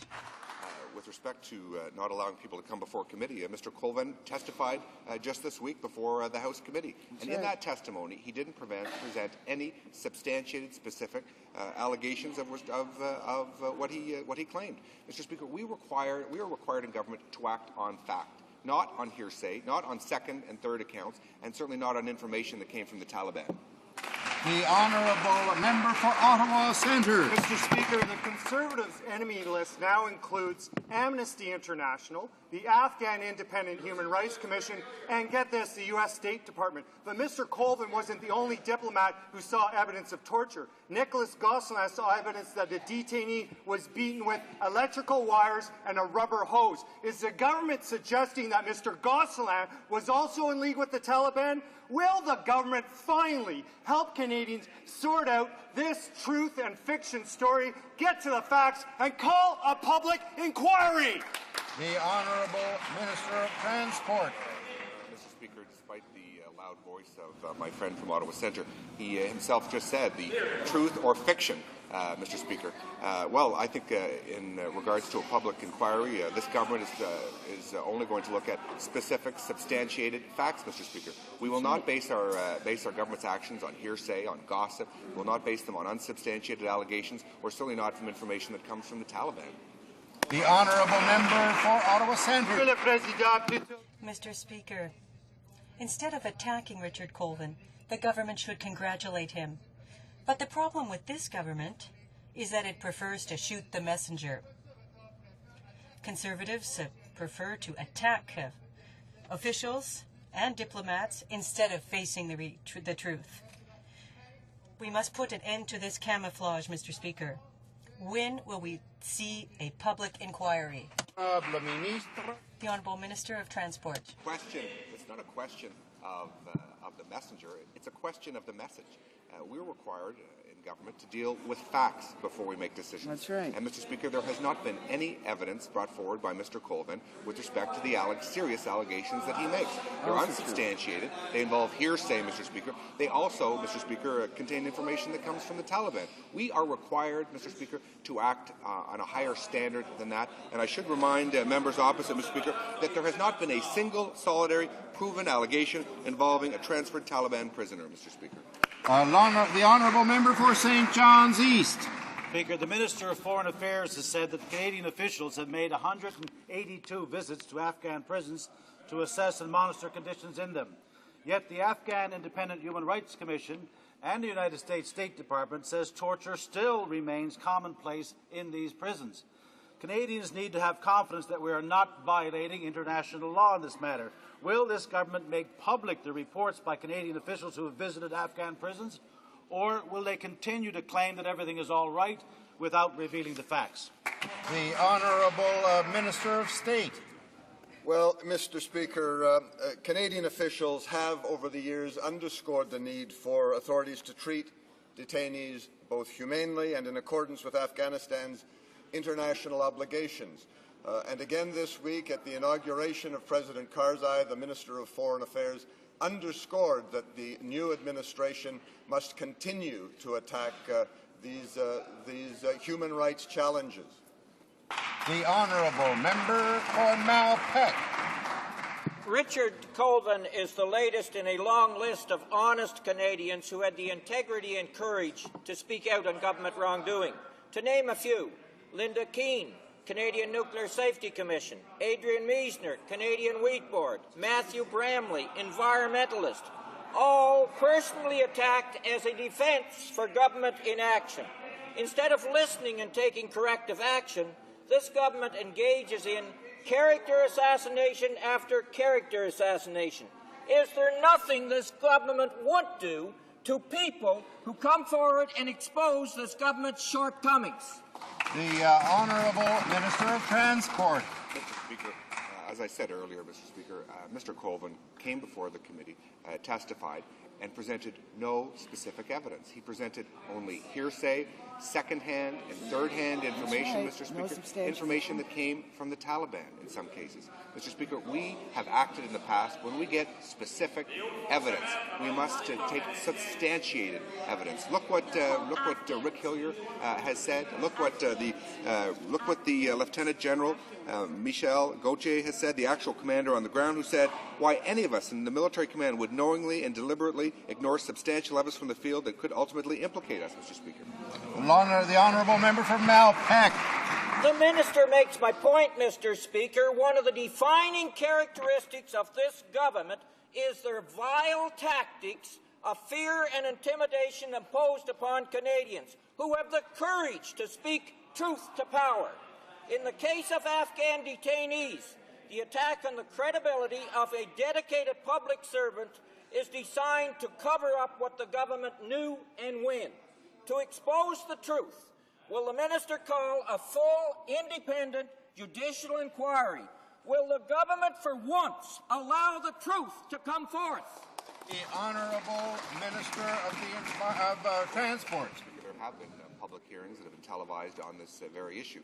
And in those hearings, Mr. Speaker, Mr. Colvin came before the House Committee and presented no specific allegations, unsubstantiated claims, something that basically was hearsay. His information was sometimes second, even third-hand information, and that should concern us all, Mr. Speaker. Absolutely. We've been very public and very open in our mission in Afghanistan. We've had votes in Parliament, something that never happened when the previous party was in power, Mr. Speaker. The honourable member for Ottawa South. Mr. Speaker, Mr. Colvin is doing his duty, but the government is continuing its pitiful smear campaign. In a long time ago, in a faraway galaxy, the minister doesn't see any torture. The Prime Minister has proclaimed himself a judge of the situation. When will we hear the truth? The Conservative shredder is causing these problems. The Honourable Minister of Transport. This government has been incredibly transparent with respect to the mission in Afghanistan. This Prime Minister made a sincere commitment in the election campaign to allow parliamentarians themselves to vote on whether troops should be deployed abroad or whether extension should be given. We've had 2 votes in this place. The government has been very transparent. We have provided information to Parliament through quarterly reports that have been provided, thousands of documents on both federal court and the MPCC relating to the issue of the transfer of Taliban prisoners. Mr. Speaker, this matter of Taliban prisoner transfers have been raised and questions have been answered in this House numerous times, but we must deal with facts, not with hearsay, Mr. Speaker. The honourable member, Ottawa. Honourable member for Ottawa South. Mr. Speaker, a public inquiry, not a court of Star Chamber, is the only way for the truth to surface. The government may think this is about protecting itself, but it's not. We owe a public inquiry to our troops, to our diplomats, to our development workers, to our partners, and we owe it to Canadians. What exactly happened here? Who received and read copies of the reports? How many times did the government publicly deny there was a problem? It goes on and on. While our troops are fighting, Mr. Speaker, for openness and transparency in Afghanistan, why is the government undermining those very values here at home? The Honourable Minister of Transport. This government has showed an unprecedented commitment to our troops. It was General Rick Hillier who called the Liberals' time in power with respect to the service of men and women in uniform a decade of darkness, and we have done a lot to turn that around. I think it is very important to be very clear, Mr. Speaker, that no one, not even Mr. Colvin, have made any suggestion or presented one shred of evidence that Canadian soldiers mistreated Taliban prisoners. Any insinuation, it would be tremendously important to underline that that is not the case. Let me be very clear that these stories are about Afghan allegations against other Afghans, Mr. Speaker. The Honourable Member for Rosemont-La-Petite-Patrie. Mr. Speaker, new research shows that the climate of the planet is not moving towards a 2-degree Celsius increase in temperature, but a 6-degree increase, which would seriously affect living conditions on the planet. It's clear that significant changes need to be undertaken to significantly reduce greenhouse gas emissions before the situation is entirely beyond our control. Does this scenario not convince the government that it's time to take constructive action at Copenhagen instead of attempting to sabotage the meeting, Mr. Speaker? The Honourable Parliamentary Secretary to the Minister of the Environment. The member is absolutely wrong. This government has made it very clear. Canada wants to be an international binding treaty that includes all the major emitters, Mr. Speaker, and all the major emitters have to be part of the solution. 192 countries will be at that table in Copenhagen. This government will ensure that any treaty will include Canada's economic, geographic, and industrial realities. We will not sign a deal that will be bad for Canada. The Honourable Member for Rosemont-La-Petite-Patrie. Mr. Speaker, the Bloc Québécois has, in fact, introduced a motion today calling for a 25% reduction in absolute targets by 2010 as compared to 1990 levels. The government has an excellent opportunity to show that it understands the urgency of fighting climate change. My question is simple. Do they intend to vote in favour of the Bloc Québécois' motion and to implement it? The Honourable Parliamentary Secretary. Mr. Speaker, the Minister just returned from Copenhagen. He was one of 20 people that was invited to Copenhagen to prepare for the Copenhagen process. Mr. Speaker, we're a constructive player at the international stage. Mr. Speaker, we have one of the toughest targets in the world. We're working constructively with the Obama administration on a continental approach, Mr. Speaker. One thing we will never do is what the Liberals used to do, and they did nothing on the environment, supported by the Bloc, Mr. Speaker. The Blocists have never supported good environmental policy, Mr. Speaker. We will not do what the Liberals did. The honourable member for Richmond Athabasca. Mr. Speaker, yesterday the Agriculture Committee adopted a motion calling on the government to include income support in the AgriFlex program, as the coalition of grain producers from Ontario and Quebec is asking for.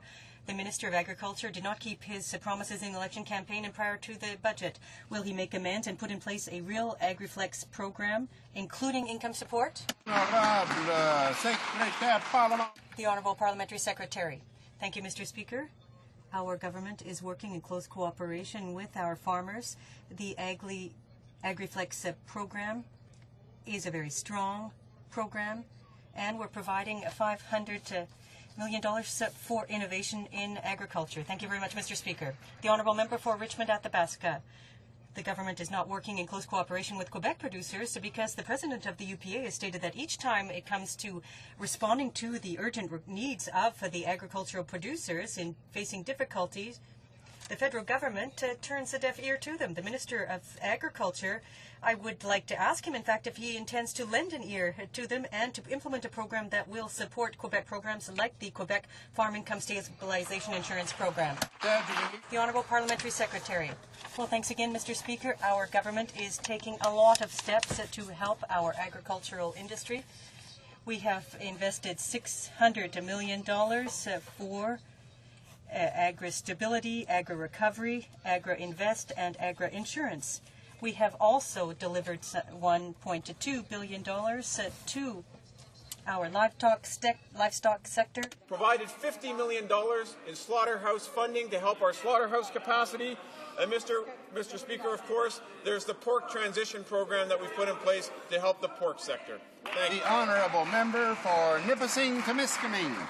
Mr. Speaker, yesterday it was revealed that in the past 12 months alone, the Conservatives handed out government appointments to 233 identifiable Conservatives.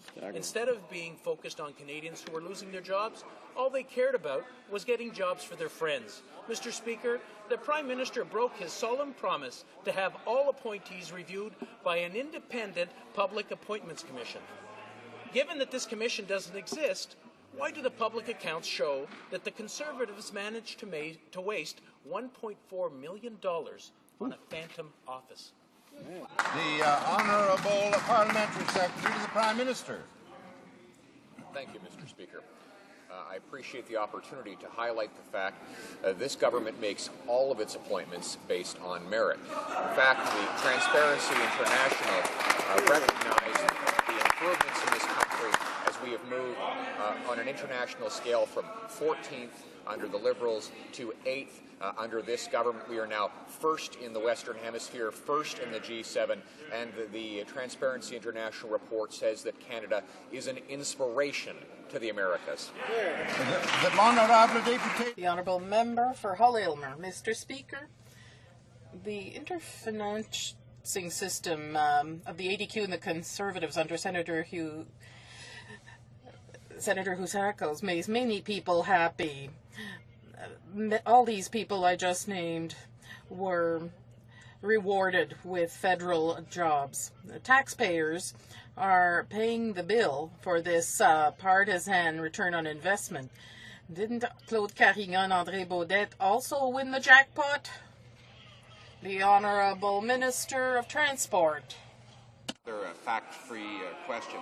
Mr. Speaker, we make appointments based on qualifications and based on merit, and I will put the Prime Minister's 4 years in office and the integrity of his administration with respect to appointments up against any Liberal government in the past. The Honourable Member for Markham Unionville.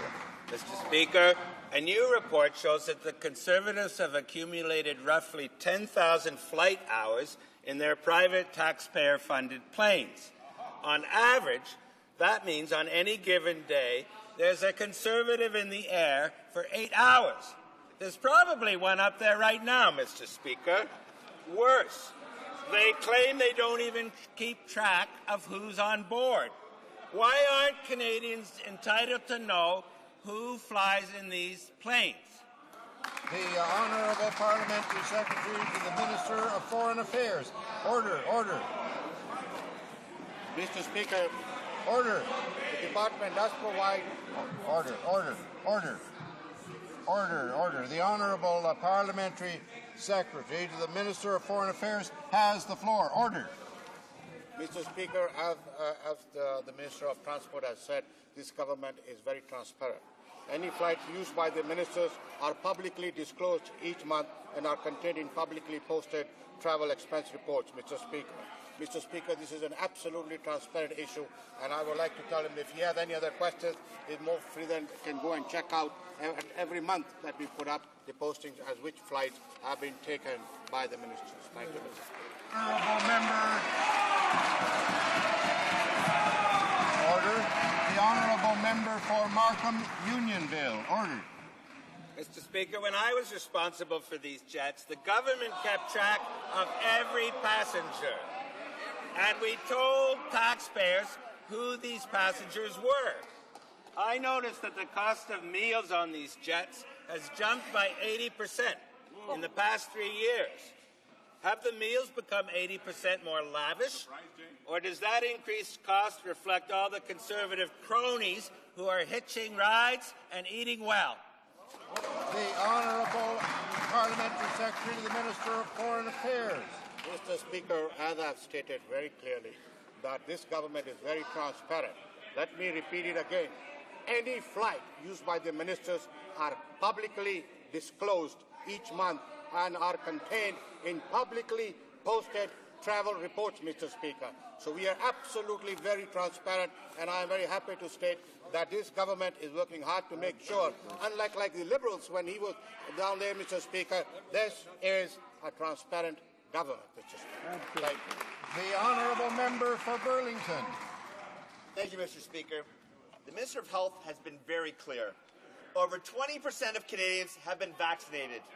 By the end of this week, over 10 million doses have been delivered to the provinces and the territories. Can the Minister of Health please update the House on what supplies will be delivered to the provinces and the territories next week? Honourable Minister of Health. Mr. Speaker, I'd like to thank my colleague from Burlington for that great question. This week I spoke of how proud we should be as Canadians on the way all partners have worked together in this pandemic. I'm pleased to say that by the end of next week, provinces and territories will have received another 4.8 million doses. This puts us above a total of 15 million doses and represents almost half of our population. I would like to take this opportunity to thank the frontline workers for all their hard work and compassion in helping get as many people vaccinated as possible. Thank you. Member for Nanaimo, Cowichan. Order. Mr. Speaker, there's one thing all Canadians can agree on about the government's HST scheme. It's punitive and will hurt families and small businesses. Now in Ontario and BC, piece by piece and donut by donut, the provinces are making exemptions. From restaurants to new homes, the tax may no longer apply. Mr. Speaker, this government forked over billions of dollars in bribe money to get their tax. With all these exemptions, what's the point? The Honourable Parliamentary Secretary to the Minister of Finance. Well, thank you, Mr. Speaker. And she did mention donuts, so I might mention that the Ontario government this week, whose jurisdiction it is and whose decision it is whether or not to move to a harmonized sales tax, actually exempted donuts. And, Mr. Speaker, I think a lot of our constituents would be happy about that. The Honourable Member for Nanaimo, Cowichan. Well, Mr. Speaker, if the government wants to stand here and deny their obvious role of the HST, that's one thing. Now we hear they are also trying to deny their responsibility to First Nations. The Ontario Finance Minister said this week that the Conservatives are killing the First Nations point-of-sale tax exemption when the HST kicks in next July. Why won't the government keep the point-of-sale tax exemption in place for First Nations? Or are we supposed to believe that's not their problem either? Honourable Parliamentary Secretary to the Minister of Finance. Well, thank you, Mr. Speaker. And this is a bit of a unique issue with on-reserve exemptions from HST and GST. The businesses across this country, Mr. Speaker, are required to charge and collect GST and HST. This includes businesses on reserves, Mr. Speaker, and all currently harmonized provinces are following that framework, Mr. Speaker. It's Ontario's decision what they want to do. The Honourable Member for Compton Stansted. Mr. Speaker, the government is visibly overwhelmed by the magnitude of contraband tobacco. 100 or so criminal groups are engaging in cigarette contraband to launder money or increase their revenues. The government's lax attitude means that profits for cigarette contraband are comparable to that of drug trafficking. Does this government realize that its strategy for fighting contraband is a failure? The Honourable Parliamentary Secretary. Mr. Speaker, we're working in cooperation with all the authorities in order to solve this problem very soon. The Honourable Member for Compton Stansted. Quebec's efforts to fight smoking, especially among the young, are countered by the lax attitude of the Conservatives when it comes to tobacco contraband. While the minister sleeps at the switch, our high schools are inundated by the cheap trafficked cigarettes. When will this government implement a system to mark and trace cigarettes to avoid having tobacco going to the black market as soon as it comes out of the factory? The Honourable Minister of Public Safety. We have a very robust anti-contraband tobacco strategy which is being implemented.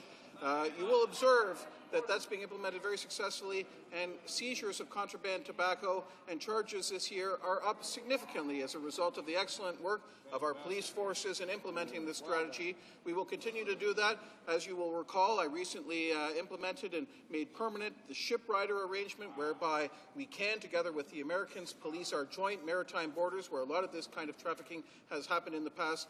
We think it's a serious problem. We're tackling crime. We're serious about it, and we're going to continue to do it. The Honourable Member for Beaches, East York.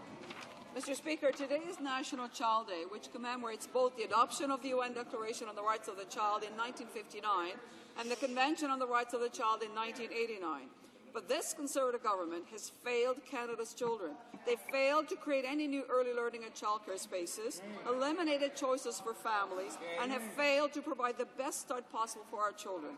Why is this government so against giving our children all the tools we possibly can to give them the best start in life? Honourable Minister of Human Resources and Skills Development. Oh, Mr. Speaker, you know, it's really interesting that the Liberals would bring up a question like that, since it's our Conservative government that is now spending 3 times more than the previous Liberal government on early learning and childcare. Mr. Speaker, they have no credibility on this subject. It's through our universal child care benefit that we've taken 57,000 children out of low income, Mr. Speaker. We've also increased the transfer to the provinces, who have announced that they are creating over 62,000 new spaces for child care. The Honourable Member for Beaches, East York. Mr. Speaker, the Minister knows that if there is no choice for parents if there are no additional spaces. It is simple as that. The economics of it are unquestioned. It is one of the biggest job creators and one of the biggest returns on investment. It is supported by the Bank of Canada even. We need to invest now to have the smartest, most skilled labour force on the planet. But this government cancelled the early learning and childcare agreements with the provinces, and the minister knows that. They just don't get it. It is also about the early development of the child. When will this Conservative government invest in children and their future in this country? The Honourable Minister of Human Resources and Skills Development. Well, Mr. Speaker, perhaps the Honourable Member's earpiece isn't working. Also, I'll say it again. Our government is investing 3 times more than the previous Liberal government ever did in early learning and childcare. But, Mr. Speaker, the big difference between us is we believe that parents know best how to raise their children. That's why we introduced the universal child care benefit, so that parents have choice in how their children are raised in the early years, and they have the financial freedom to follow that choice, something that the Liberals opposite never, ever believed in. They said that parents would only spend the money on beer, on popcorn. Shame on them. Honourable Member. Order. The Honourable Member for Thunder Bay, Rainy River. Mr. Speaker, Abitibi-Bowater is presently under bankruptcy protection and is in the process of restructuring, but during that process, a $1.3 billion pension fund shortfall was discovered. The retirement income of more than 30,000 Canadian families is now at risk. The management of Abitibi-Bowater and their partners at CEP have agreed to a plan to overcome this shortfall, but it requires government action from both the provincial and the federal governments. Mr. Speaker, will the Minister of Finance please agree to meet with the company and union representatives before December 1st to help secure these pensions? The Honourable Parliamentary Secretary to the Minister of Finance. Well, thank you, Mr. Speaker, and this is a very important question because it impacts a lot of Canadians and that are concerned about their pensions. And in fact, Mr. Speaker, the federal finance minister has agreed to meet with both parties. But this was actually, we've had our own members meeting already. The member from Kenora has already met with Abitibi-Bowater, but the Minister of Finance has encouraged the parties to meet with the provincial governments first, because it's first of all their jurisdiction, then he will sit down and meet with them. The Honourable Member for Hamilton East, Stony Creek. Mr. Speaker, if Canada had a national pension insurance plan like Britain, Japan, Switzerland, like Germany, or even the United States, and the workers and retirees at Abitibi-Bowater, Nortel, Air Canada, and the other companies across Canada that have troubled pension plans would not have to worry about losing their pensions. So when can the workers of this country, the Canadian workers, when can they expect this government to take real action on pension reform and institute a national pension insurance plan? The Honourable Parliamentary Secretary to the Minister of Finance. Well, thank you, Mr. Speaker, and I would share with all members of this House that I actually had a meeting in my office this morning with this member. He's working with the government, Mr. Speaker, to make sure that we are making sure that Canadians have adequate incomes to retire on. We would just wish some of the other parties on the other side would catch up. We've actually put in place a retirement income working group that is now studying the matter and that will be reported back to that group. Which is the finance ministers of all the provinces and the federal finance minister, and will be coming forward with those results very soon, Mr. Speaker. Honourable Member for Fleetwood, Port Hills. Mr. Speaker, the Canada-Colombia Free Trade Agreement provides a unique opportunity for Canadian exporters to secure duty-free access to a market where their main competitors have none. This kind of advantage is critical for exporters relying on tight margins to survive and grow. But the NDP and the Bloc, with the support from the Liberals, have been holding up this important economic bill for more than 33 hours. Can the Minister of State tell this House why we need to stop the delays to get Bill C-23 moving? Honourable Minister of State. Mr. Speaker, I thank my colleague for that question. And Canada's deal with Colombia is good for Canadian business. But economic opportunities and human rights are not mutually exclusive. We're talking about an agreement that will bind Colombia to tougher labor and environmental standards and improve human rights. More importantly, we are creating legitimate jobs and opportunities for Colombians looking for alternatives to narco-trafficking. Let me join the Council of Chief Executives and Canadian manufacturers and exporters in urging the opposition parties, all of the opposition parties, to pass Bill C-23 without any further delay. Honourable Member for Cape Breton, Canso. Mr. Speaker, the Port of Canso sits at the heart of the fishing industry in Shettibucto Bay. The Guysborough County Inshore Fishermen's Association reports a recent increase in the amount of illegal fishing activity in the area, along with a spike in the number of transient fleets and recreational boaters. But the Department of Fisheries and Oceans has announced their intentions to abandon the current operational centre in Canso. The community has come forward with a number of possible solutions. Will the Parliamentary Secretary assure us today that he will have the Minister commit on her part to make sure that that office stays open where it belongs in the town of Canso? The Honourable Parliamentary Secretary. Thank you, Mr. Speaker, and I thank my colleague for his question. Conservation of fisheries resources is our highest priority in DFO, and fisheries officers must be located where they can do their job most effectively. DFO's analysis of its operational requirements has led to a consideration of moving some offices in eastern Nova Scotia to improve their efficiency, but no decisions have been made as yet. Consultations are taking place with the communities, And if this member has some information that he thinks we should consider as we make this decision, we'd be happy to receive it. Thank you, Mr. Speaker. The honourable member for Manicouagan. Mr. Speaker, the temporary assistance plan for the lobster industry penalizes fishermen in the Magdalen Islands who in the past assumed their responsibilities by implementing conservation measures. This week, the minister announced that she approved compensation requests for all of Atlantic Canada, but in the field, the Magdalen Island fishermen are telling us that the program does not apply to them and that their applications are set aside. Can the minister tell us how many Magdalen Island lobster fishermen will be compensated by this program? How many? The Honourable Parliamentary Secretary to the Minister of Fisheries and Oceans. Speaker, the program to which my colleague refers, the Short-Term Transitional Measures Program, was put in place by our government to support lobster-dependent harvesters who were most seriously affected by the downturn in the wholesale price due to the global economic recession.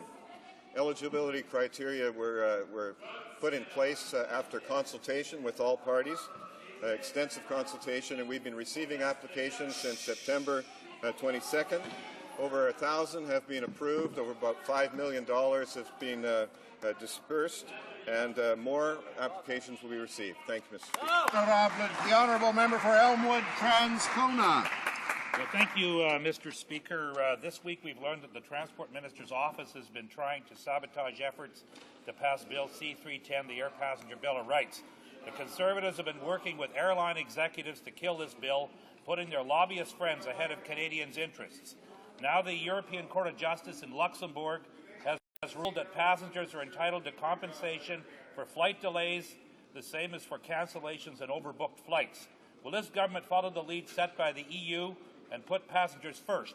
Will it work with us to pass the Bill of Rights?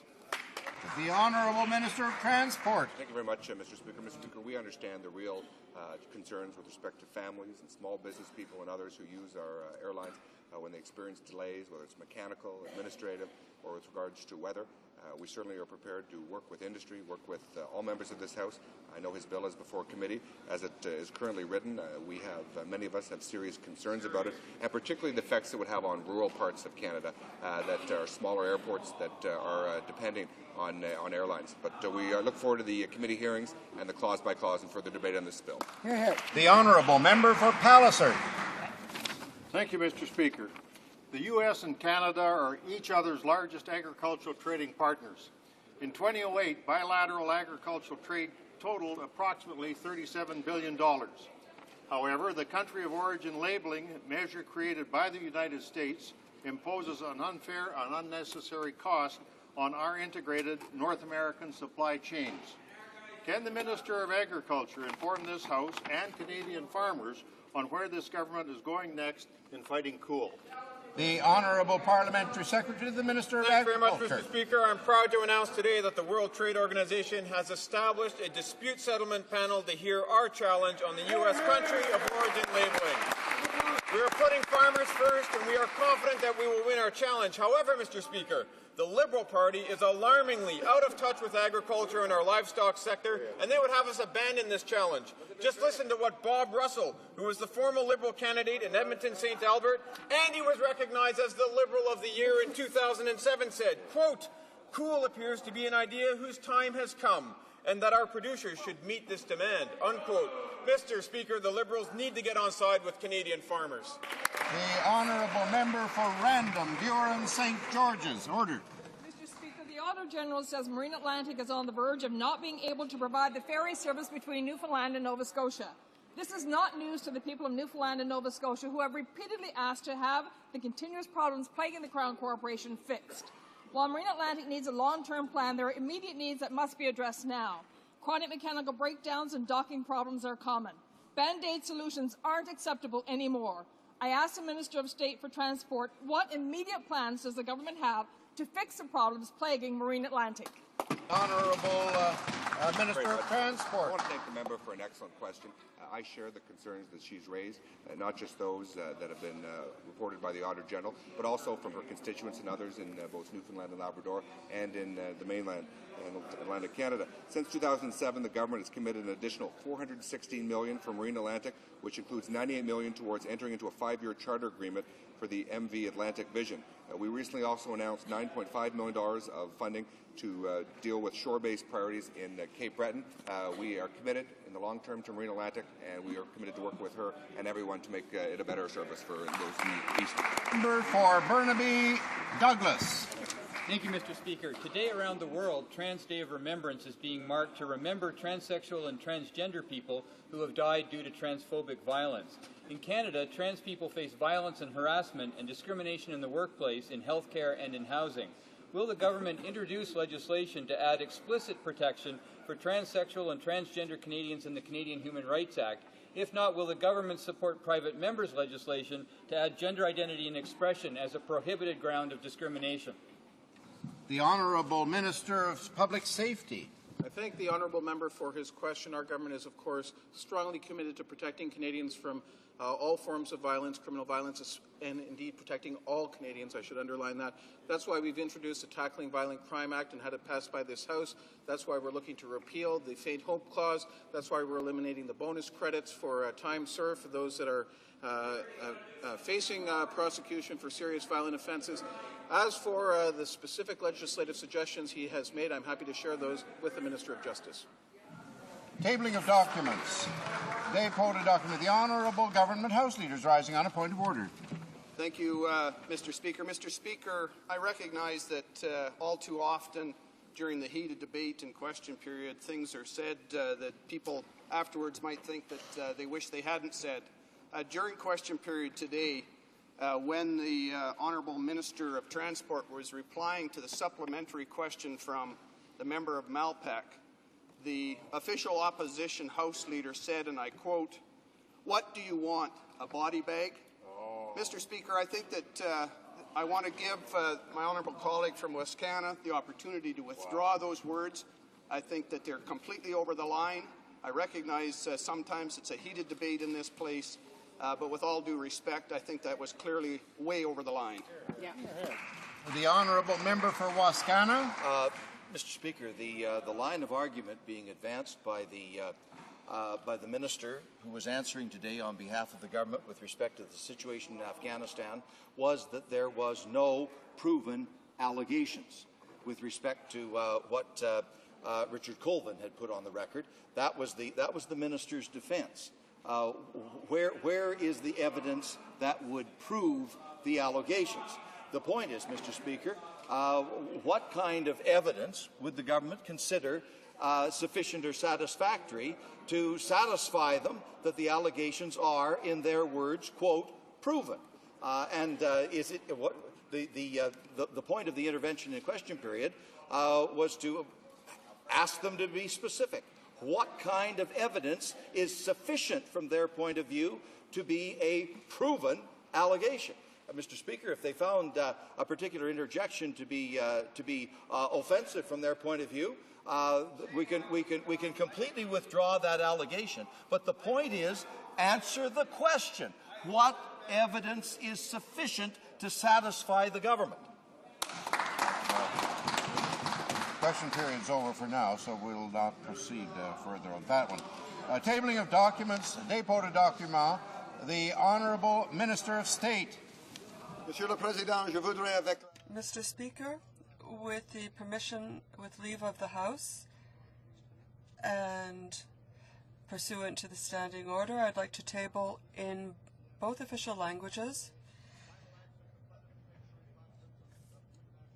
Communication Union, Antalya 2006, done at Antalya on the 24th of November 2006, and final acts of the World Radio Communication Conference of the International Telecommunication Union, WRC 2007, done at Geneva on the 16th of November 2007, and amendments to the Convention on the International Mobile Satellite Organization adopted at the 20th session of the Assembly, done at Malta on the 2nd of October 2008.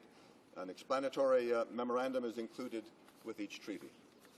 The Honourable Parliamentary Secretary to the Government House Leader. Thank you, Mr. Speaker. Mr. Speaker, pursuant to Standing Order 36.8, I have the honour to table in both official languages the government's responses to 2 petitions. Dépôt de documents. Introduction of Tabling of documents. Déclaration. Statements by ministers. Reports from interparliamentary delegations. Présentation. Presenting reports from committees. The Honourable Member for Chambly-Bordua. Thank you, Mr. Speaker. Mr. Speaker, I have the honour of presenting in both official languages the 6th report of the Standing Committee on Human Resources, Skills and Social Development and the Status of Persons with Disabilities on poverty reduction in Canada. It's November 24th. It's 20 years ago. This House moved a motion saying that they would eliminate poverty by the year 2000.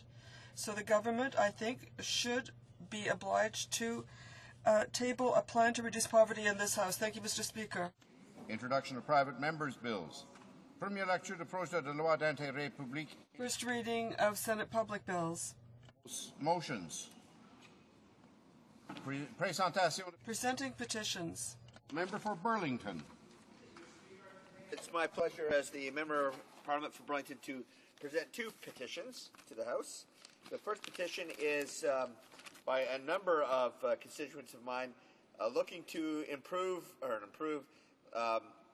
to the Minister of Justice, basically, to look at strengthening the penalties for those who commit, the youth who commit violent crimes, either murder and other violent crimes. And I have that petition here, Madam Speaker.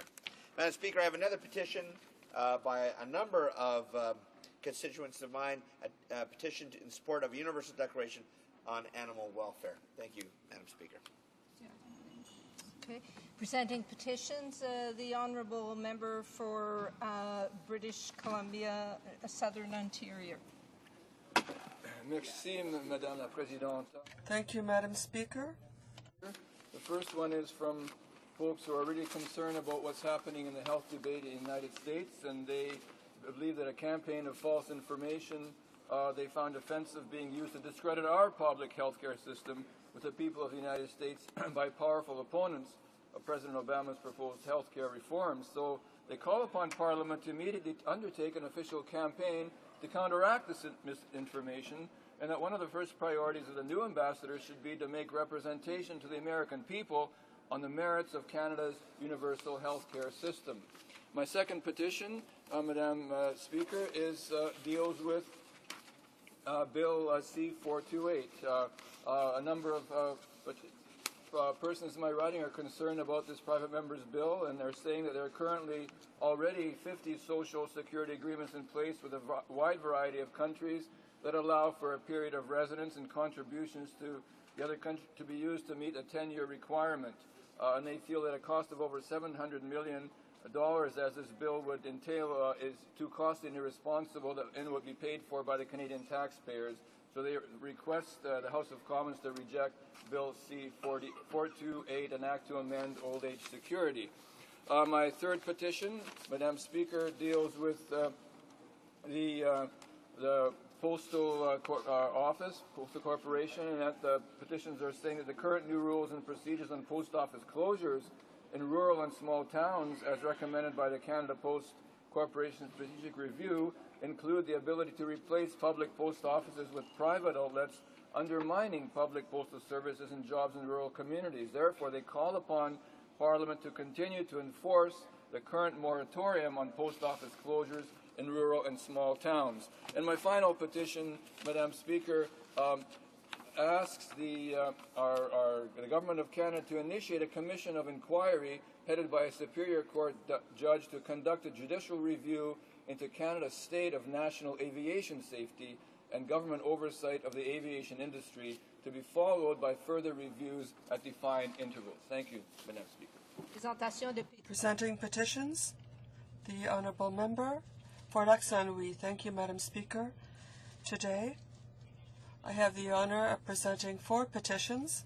Government to ensure that all efforts be made to prevent animal cruelty and reduce animal suffering by supporting the Universal Declaration on Animal Welfare. The second calls upon the House to reduce the maximum allowed transport times for livestock under Canada's Health of Animals Act. The third calls upon the government to engage with the international community to stop the humanitarian crisis in Darfur. Finally, the fourth calls upon the Government of Canada to press for a review of NATO's nuclear weapons policy to ensure that all states fulfill their obligations under the Treaty on the Non-Proliferation of Nuclear Weapons, which Canada has signed. Thank you, Madam Speaker. Présentation de pétition. Presenting petitions. Member for Glengarry Prescott Russell. Thank you, Madam Speaker. I would like to table two petitions consisting of over 15 pages of signatures signed by the residents of the communities of Cumberland, Rockland, Russell, Embrun, and surrounding areas of my riding who are opposed to Bill C-384, which proposes to legalize euthanasia and assisted suicide. The petition states that Bill C-384 contradicts fundamental Canadian values and threatens all Canadians by undermining the inherent and inviolable value of each human life and its dignity. It is a real and growing threat to the sick, the depressed, seniors, and the handicapped. And, Madam Speaker, the petition urges us to vote against Bill C-384, and I'd also like to mention that this call for positive measures to protect life was highlighted by the presence of over 12,000 people here on the Hill who participated in the March for Life earlier this spring. Thank you, Madam Speaker. Presenting petitions, the Honourable Member for Thunder Bay Superior North. Madam Speaker, I have the honor of presenting a petition on behalf of hundreds of members of over 50 First Nations from across Ontario, including 9 in my riding of Thunder Bay Superior North. They are rightly concerned with verified reports that the Ministry of Indian and Northern Affairs is considering removing the post-secondary student support program from First Nations management to place it under the Canada Student Loans Program or similar third party. This would turn the grants given under this program into loans, saddling many of our most underfunded students with a debt. It would also remove our First Nations from management of their own academic support funds, specifically promised in at least 6 treaties and historically provided to all First Nations students. These petitioners urge the government to confirm the program as permanent First Nations community-level funded programs and take immediate action on the recommendations of the February 2007 report on the Standing Committee of Aboriginal Affairs and Northern Development. Thank you, Madam Speaker. Présentation de pétition. Presenting petitions. For Langley. Thank you, Madam Speaker. I have 3 petitions to present. The first one is on the long gun registry. It says that the long gun registry was originally budgeted to cost Canadians $2 million, but the price tag spiraled out of control to an estimated $2 billion a decade later, that the registry has not saved one single life since it was introduced. Petitioners therefore call upon the House of Commons to support legislation which would cancel the long gun registry and streamline the Firearms Act. The second petition is regarding medical benefits. It says that there are a number of severe, potentially life-threatening health conditions which do not qualify for disability programs because they're not necessarily permanent. They're calling upon the House of Commons to adopt legislation to provide additional medical EI benefits at least equal to the maternity EI benefits for people who find themselves in that situation. And the last petition is regarding life. It says that Canada is a country which respects human rights and includes in the Canadian Charter of Rights and Freedoms that everyone has the right to life. They're calling on the petitioners are calling on Parliament to pass legislation for the protection of human life from the time of conception until natural death. Présentation de pétition. Presenting petitions. With Transcona. Madam Speaker, I'm tabling the following petitions with 16 pages from Canadian workers that are deeply concerned by the fact that Transport Canada is reducing its overall traditional oversight and on-site inspection methods of airplanes. Transport Canada has been virtually outsourcing, privatizing its responsibilities to aviation companies via the so-called SMS system, safety management systems. They're concerned by the fact that Transport Canada is trying to reduce Canadian safety standards through the back door by changing Canadian aviation regulations after this government had failed to pass enabling legislation in this House. The petitioners are calling on the government to initiate a commission of inquiry to assess the state of our national aviation safety and into the government oversight of the aviation industry. Présentation de pétition Presenting petitions. for Burnaby Douglas. Thank you, Madam Speaker. I'm pleased to table a petition signed by over 100 Canadians from British Columbia, Alberta, Ontario, Quebec, and Nova Scotia who are very concerned about aviation safety and the need for better government oversight of the airline industry in Canada. They're particularly concerned about allowing aviation companies to be responsible for their own safety inspections through safety management systems, or SMS, pointing out that this will lead to situations where financial considerations trump appropriate attention to passenger and worker safety. The petitioners are seeking a commission of inquiry headed by a Superior Court judge into the state of aviation safety in Canada. Thank you, Madam Speaker. Presenting petitions. Questions on the order paper. The Honourable Parliamentary Secretary to the Government House. Thank you, Madam Speaker. Madam Speaker, the following questions will be answered today, Q459 and Q476. Furthermore, Madam Speaker, questions number Q454, 455, 456, 458, 461, and Q538 could be made orders for returns. These returns would be tabled immediately. Is it the pleasure of the House that questions number 454, 455, 456, 458, 461, and questions 538 be made in order of return, and that it be tabled immediately? Agreed, and so ordered. Orders of the day. The Honourable Parliamentary Secretary. Thank you. That's always a tricky one, that last part, Madam Speaker. Madam Speaker, finally, I ask that the remaining questions be allowed to stand. So ordered. Agreed. Orders of the day. Government orders supplied. Resuming debate on an opposition motion on climate change. Resuming debate. The Honourable Member for Ottawa South. Thank you, Madam Speaker, and it's an honour to rise this afternoon, un privilège d'être ici pour participer dans un... It's a privilege to participate in this important debate on the motion introduced by the Bloc Québécois, which deals with an issue that is fundamental to the future of Canada. And I say that because it's not just a matter of ecological integrity, but it also covers the issue of economic prosperity. Now, I'd like to start my remarks by saying that Canada is disappointed to see the lack of initiative on the part of the government, is embarrassed by its inaction on the world scene. Their record is 4-3-0. 4 ministers, 3 plans, 3 ministers, and no plans in terms of climate change since they were elected. They have no results to present, and they are solely to blame.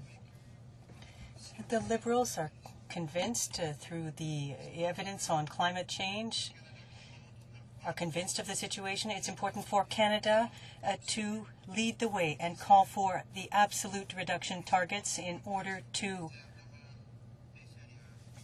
ensure that the rise in global temperature is less than 2 degrees higher than in the past.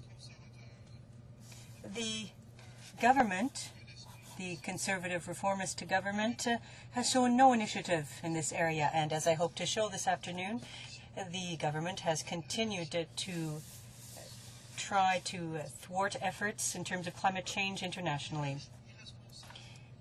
The Prime Minister's irresponsible approach to climate change has become one of the greatest obstacles to economic growth in Canada. Madam Speaker, to the facts, the history of 4 years of reform Conservative government, because that is in fact what the government is. The coming together of the Reform Alliance movement of the West and the common sense revolutionaries here in Ontario, defeated in Ontario years ago, having set their own province on fire, have now come to the federal scene to continue their works, to continue their tactics, to continue their tone and their character.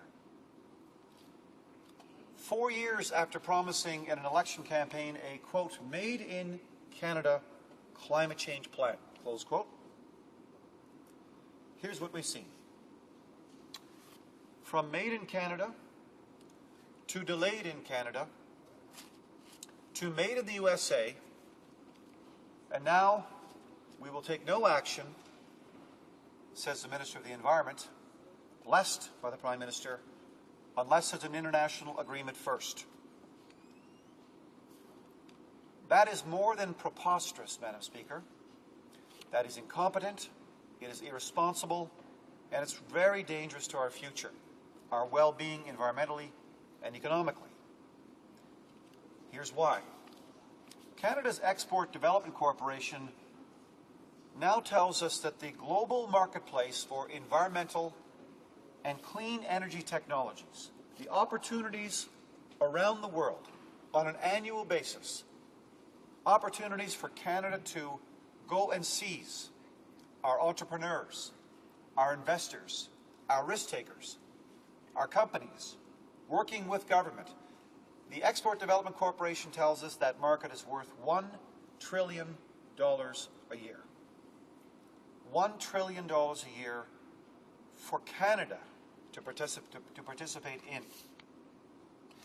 Just a year and a half ago, one of Canada's top accounting firms, Ernst & Young, revealed that Canada is badly slipping behind other countries in our ability to attract investment. So not only are we not getting the share that we should be getting in the international marketplace in the opportunities out there for things like water and wastewater technologies, or clean energy technologies, or new scrubber systems for electricity generation, or light rail, or transit, and the list goes on and on. Not only are we compromising our ability to compete in that race, but Ernst & Young is telling us, Madam Speaker, that we're falling way behind other countries in our ability to attract capital into Canada. Capital to invest precisely in the clean energy technologies of the future. We're now behind Germany, the United States, Italy, France, Spain, and we're even further behind now India and China. That's important to raise now in the context of the Prime Minister's trips right now, the first in India, now in China. I'm going to pause for a moment and speak specifically to that trip, or those trips, in the context of Copenhagen. A few remarks. First of all, the Prime Minister's approach to China for the past 4 years has been using circumscribed language, Madam Speaker, immature at best. He has compromised a decade, 2 decades of careful relationship building with the Chinese people, Chinese authorities, in an understanding that Canada has a special role, special relationship with China. That China would be an emerging economic superpower, expected to displace the United States by 2020 as the world's largest economy. That China is going to need an awful lot of Canadian know-how and solutions and technology. So the Prime Minister begins by compromising our relationship with China.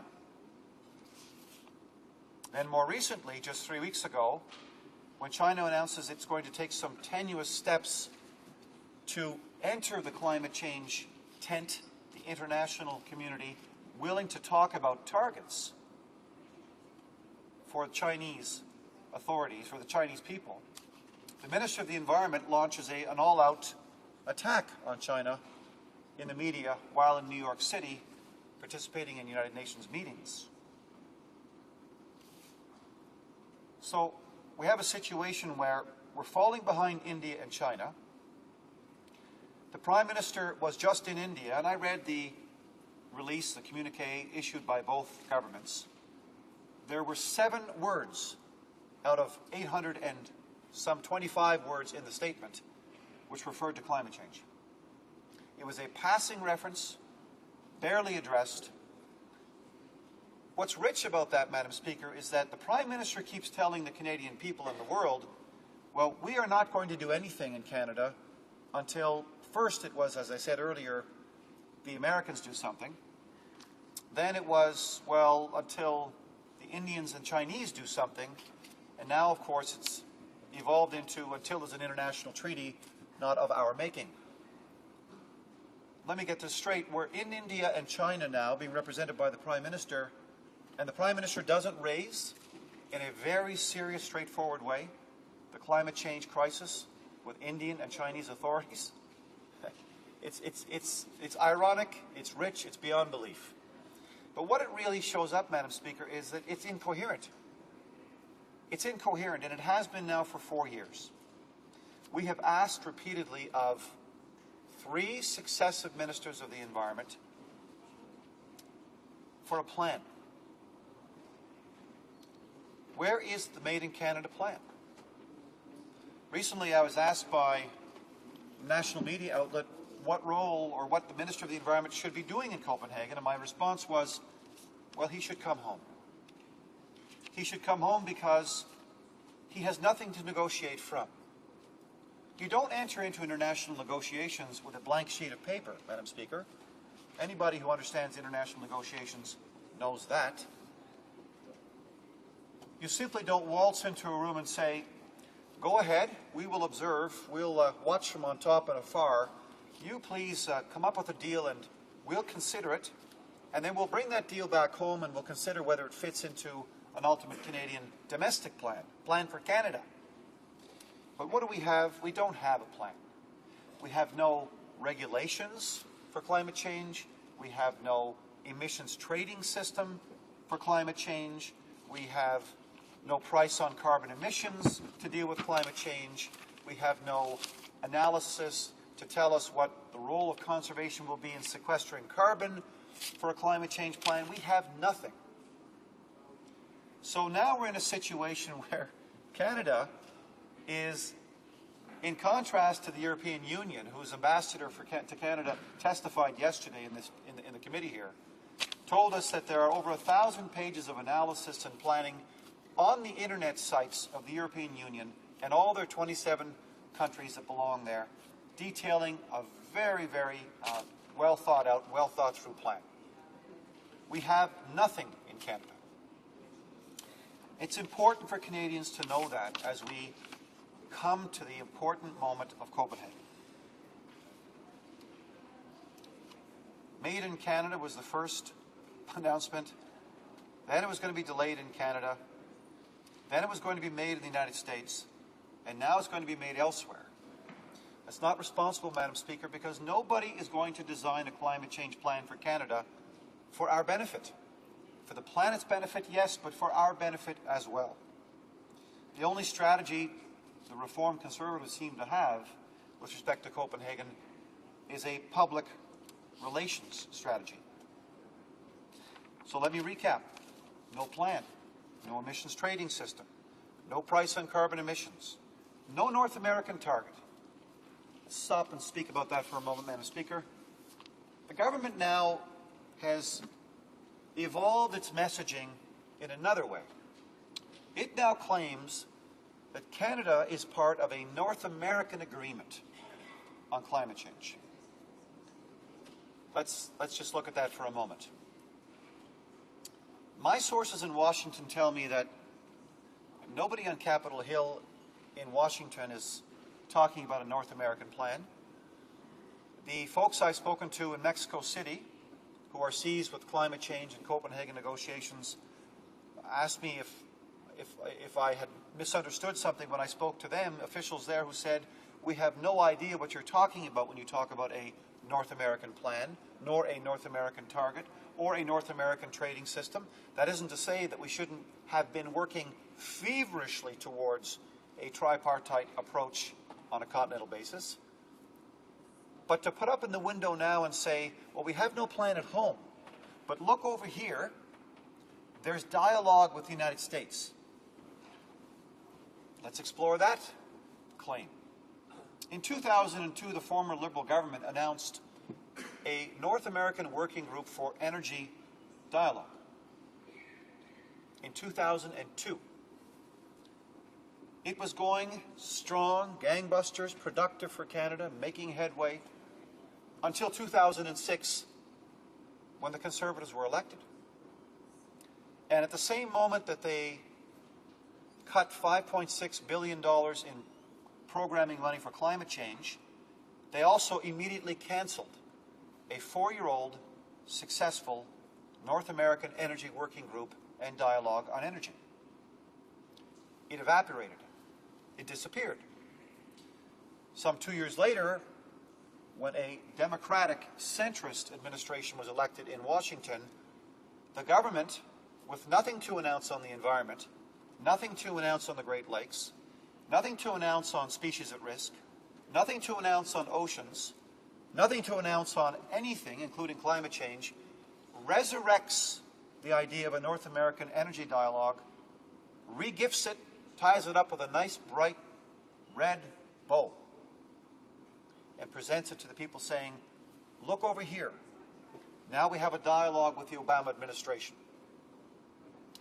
It's all smoke and mirrors all the time, Madam Speaker, and it's really unfortunate because there's so much on the line here. There's so much on the line. Just recently, the United Nations issued a report, a very, very powerful report, that says in the future, countries who have more nature, countries who have more water, countries who have more species, more conservation, these are the countries that will be the wealthiest.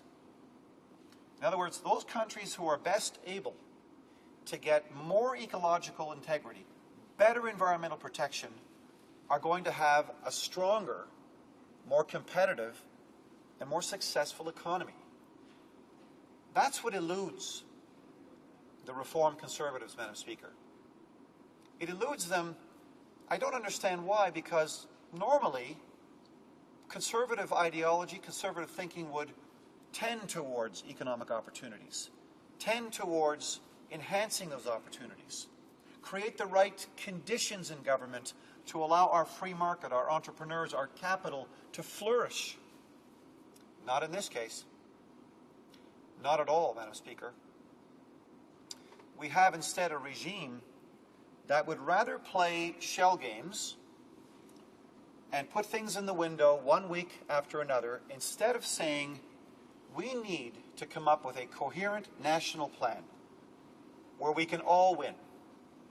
We can do good with respect to environmental improvement, and we can do well financially. It's a race that the rest of the world is now participating in. And Canada isn't even at the starting line. We're not even close to being at the starting line. We're being outspent 13 times on a per capita, per person basis by the United States on clean technology, research and development, and other investments. 13 times.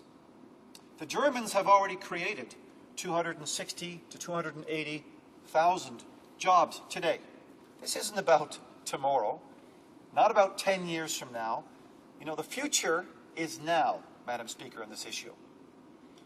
The Germans have already created those jobs in the clean technology sector.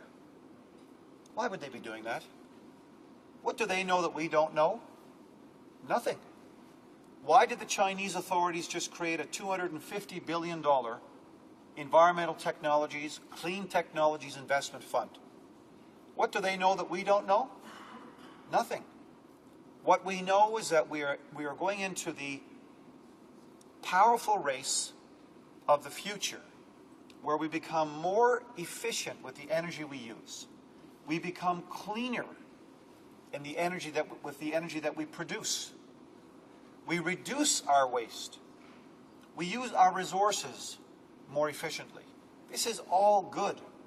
This is all positive. It's a race that humanity will compete in. It's a race that Canada ought to be competing in. And it's a race, Madam Speaker, that we can win. We've got all the know-how in the world right here in this country. au Québec, avec l'expertise, par exemple. In Quebec, with the expertise in hydroelectricity, with the expertise in engineering, who've dominated markets throughout the world. With sequestration technologies, with abilities to reduce our emissions, yes, even in the exploitation of oil sands. In British Columbia, where Vancouver is going to become the cleanest city in the world by 2020. In Halifax, which is the most efficient waste management city in the country, reducing household wastes. What does California know that we don't know? Nothing. Why else would California now define waste in all their laws? In all of their laws, they don't talk about waste anymore, Madam Speaker. What they talk about is unrecaptured profit. They see waste as potential profit. In other words, if you're generating waste, find ways not to generate it, you'll make more money. You'll create jobs today. That's why Ontario's Clean Energy Act is such a progressive step into the future. It expects that legislation, that initiative, expects to help create over 60,000 jobs. Not in a decade, today. Because the future is now, Madam Speaker. So as we hurtle towards the Copenhagen meeting, it is important to remind the government it has an obligation that it's failing Canadians, and it's failing the world. You know, there's a whole litany of obstructionism that's gone on here now for 4 years. It barely is worth repeating. But it is important to have this debate today. It is important that the Bloc Québécois brought this motion forward, that we are debating it, because it's about our future success. And it's about whether we will win the race that here in the Liberal Party we believe we can win. It's about creating the right conditions inside Canada to be able to participate fulsomely in the world, and yes, lead in the world. For a change in the last 4 years, maybe we should start leading in the world, Madam Speaker. I think Canadians deserve no less. Thank you so much, Madam Speaker. Questions and comments, l'honorable député de... The honourable member for Rosemont, La Petite Patrie. Thank you, Madam Speaker. I listened with great interest to the remarks made by my colleague, who is the critic for his party in the area of the environment. And he gave us the origins of the Conservative policy in the fight against climate change. And that was in light of the scenario presented today. However, he should, in fact, stop trying to keep us in the dark. Today, he must clearly outline his party's position on the three aspects contained in the Bloc Québécois motion. The 2-degree limit, the 25% reduction, comparison with the 1990 levels, and the assistance for developing countries to reduce greenhouse gas emissions. My question for the member is, does his party intend to vote in favor of this motion next Tuesday? The honourable member for Ottawa South. Thank you, Madam Speaker, and I thank my colleague. We're continuing the debate. That is exactly the reason for a debate like this today on the motion. But this does give me an opportunity to express myself on the third part of the motion, which is a very important one.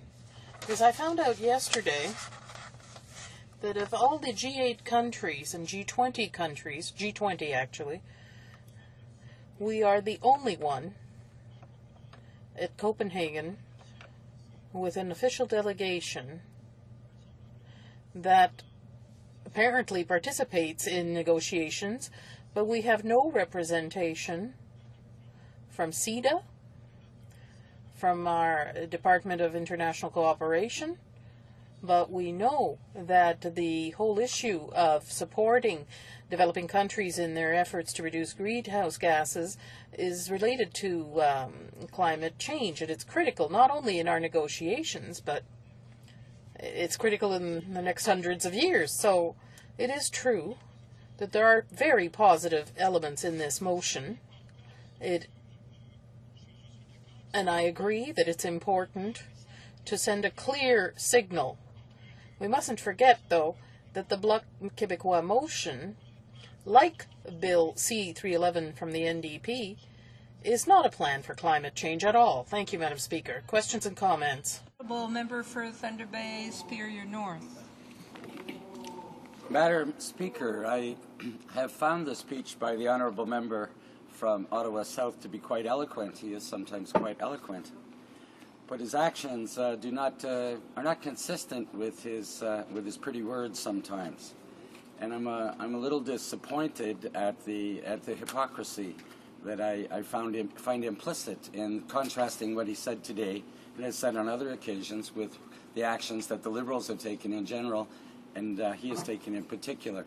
Over 13 years, the Liberals did sign Kyoto, but then also made no plan, had no success in curbing greenhouse emissions. Indeed, they grew by, I believe it's about 30% during their reign. And the Honourable Member, as critic from the Environment Committee, member of the Environment Committee and environment critic for his party, recommended to his party that they delay the vote on Bill C-311 until after Copenhagen, where they could have chosen to have helped that bill to pass, so we would be sending clear direction and clear messages to Copenhagen. My question to the Honourable Member is, why did he vote to delay Bill C-311 until after Copenhagen, and why are his actions inconsistent with his pretty words? Honourable Member for Ottawa South. You won't be surprised to hear, Madam Speaker, that a lot of the preamble of that question is simply untrue. I'd like to respond, though, by starting by saying that, yes, it's true that we had the privilege of serving as government for over a dozen years. And during that time, I wasn't here, but I think we can take some pride in announcing that, or re-announcing that we did bring in the Species at Risk Act, and we did bring in the Canadian Environmental Protection Act, and we did create the Commissioner for Environment and Sustainable Development, and we did actually give the powers to regulate greenhouse gases. We did ratify Kyoto after it became law internationally in 2004. We did bring in the greenest budget in Canadian history, according to Elizabeth May, in 2005. We did have the largest expenditure program in that budget. We had signed deals with every sector of all the final and large emitters polluting and putting greenhouse gases in. The plan was ready to execute, and then along came the Reform Conservatives. That is the truth. Now, with respect to Bill C-311, I do reject his characterization, the member's characterization of this being a delay tactic, this notion that we're delaying something. It wasn't only 2 weeks ago that his colleague, the critic in the NDP, was in agreement that this extension for 30 days in committee was extremely important to hear other expert witnesses, which we're hearing now. We heard yesterday from the ambassador from the EU, the High Commissioner from the UK. This was important insight as to where the world is going and where Canada is situated in a global context. What we're really seeing is an NDP party using, frankly, propaganda tactics to try and score points. But at the end of the day, when you examine Bill C-311, Madam Speaker, it is a call for a plan, but it is not a plan. There is no notion of a plan in it, and it omits so much in a credible plan, including international offsets, international credits, a schedule for carbon pricing. Anyone can call for a plan. And I'm glad he's joined us here in calling for a plan from the government. There is no delay tactic here. There is an opportunity for us to hear from some of the best minds in Canada and elsewhere as to how to move forward in a responsible way. Questions et commentaires. Questions and comments. Member for Malpeque. Thank you, Madam Speaker, and I enjoyed the member's remarks, but I've got a question to him on really some of the not big substantive things that can be done to improve climate change and also create economic activity. As the member would know, I'm an agriculture critic, and I think there's tremendous opportunity in the agriculture area and our rural base to create economic opportunities for the farm sector, for rural Canada, utilizing the environment to create those opportunities, whether it's using biomass, production of energy, waste from a forest, from lumber mills, whether it's growing crops for energy on farms, whether it's the environmental goods and services that producers do on their farms, and as well in my own province of Prince Edward Island. One of the first acts of this Prime Minister when he came to power was to cancel a $32 million transatlantic cable across the Northumberland Strait to utilize export wind power.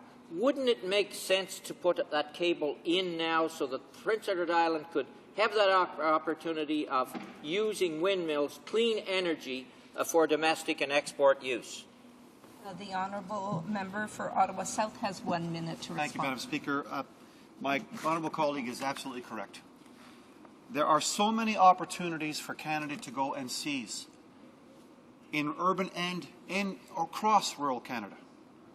And his specific example of cancelling the support for connectivity to a grid to get electricity from cleaner sources is very demonstrative. It indicates clearly how the government operates in a vacuum, without a plan, without examining what projects are worth funding, and just sort of arbitrarily cutting and slashing. It's reckless conduct. But there are so many opportunities in rural Canada, in biofuels, next generation biofuels. My prediction is, Madam Speaker, within the next 10 years, rural landowners, private woodland owners, those who have agricultural lands will be full partners in the climate change response in this country and internationally. And their land masses and the organic matter that they steward for us will play a huge part in sequestering, in capturing carbon dioxide in the atmosphere and holding it for us so we reduce our emissions. And in my view, we should be working in Copenhagen, in Canada, towards forms of compensation to deal with those eco-services. I think that's where we're heading. I think there's huge opportunities for us. Thank you, Madam Speaker. Resuming debate, the honourable member for Thunder Bay, Superior North. Thank you, Madam Speaker. I will be sharing my time today with the hardworking member from Nanaimo, Cowichan. Madam Speaker, I am delighted today to speak in support of this motion from my honourable colleagues on federal climate change policy. It has become blatantly obvious to both Canadians and the international community that this government has no plan for the future on climate change, and so it is especially important that this Parliament fill the void in leadership by proposing real solutions. This motion has 3 parts, but the first and third really flow from the second part. The first part says we should commit to proposing targets that reduce absolute greenhouse gas pollution to 25% lower than 1990 levels, not 2006 ridiculous levels, by 2020. This is, of course, the same 2020 target in my private member's bill, C-311, the Climate Change Accountability Act, which has unfortunately been stalled by the Liberals and the Conservatives in committee for some time now. This target is the logical extension of the temperature limit, which is the second part of the motion. The science has become very clear recently that we must avoid a 2% degrees Celsius increase from pre-industrial levels if we are to escape catastrophic climate effects. In order to check temperature increases, 99% of scientists tell us that we need to stabilize the concentration of CO2 in the atmosphere at no more than 400 parts per million, and incidentally, we're already at basically 390 parts per million today. The third and last part of the motion is supporting developing countries in their efforts to reduce greenhouse gas pollution and to adapt the damaging effects of climate change. While that is very vague, I can certainly see that supporting others is integral to pulling our own weight to reduce global emissions. A ton of carbon pollution produced in a developing country is like a ton reduced here as far as the climate is concerned. And this could represent the greatest economic opportunity since the Second World War to export Canadian technology and business know-how abroad, sort of like an environmental Marshall Plan. Other countries have already seen the potential of being leaders rather than laggards versus the bleak economic future of business as usual. In fact, at this point, delay is economically irresponsible. We know that the former World Bank chief economist Nicholas Stern has reported the cost of inaction will be far, far higher than action. Unchecked emissions will cost us as much as 20% of global GDP per year, whereas the cost of bold action to reduce emissions can be limited to less than 1/10 of that on average. It doesn't take an economist to see which option is more affordable. Here in Canada, the recent TD Bank study by Jakarta and Associates shows that even with firm targets like the 25% 2020 target in 311, Bill C-311, Canada will still be able to surpass the 2% annual growth led by Alberta.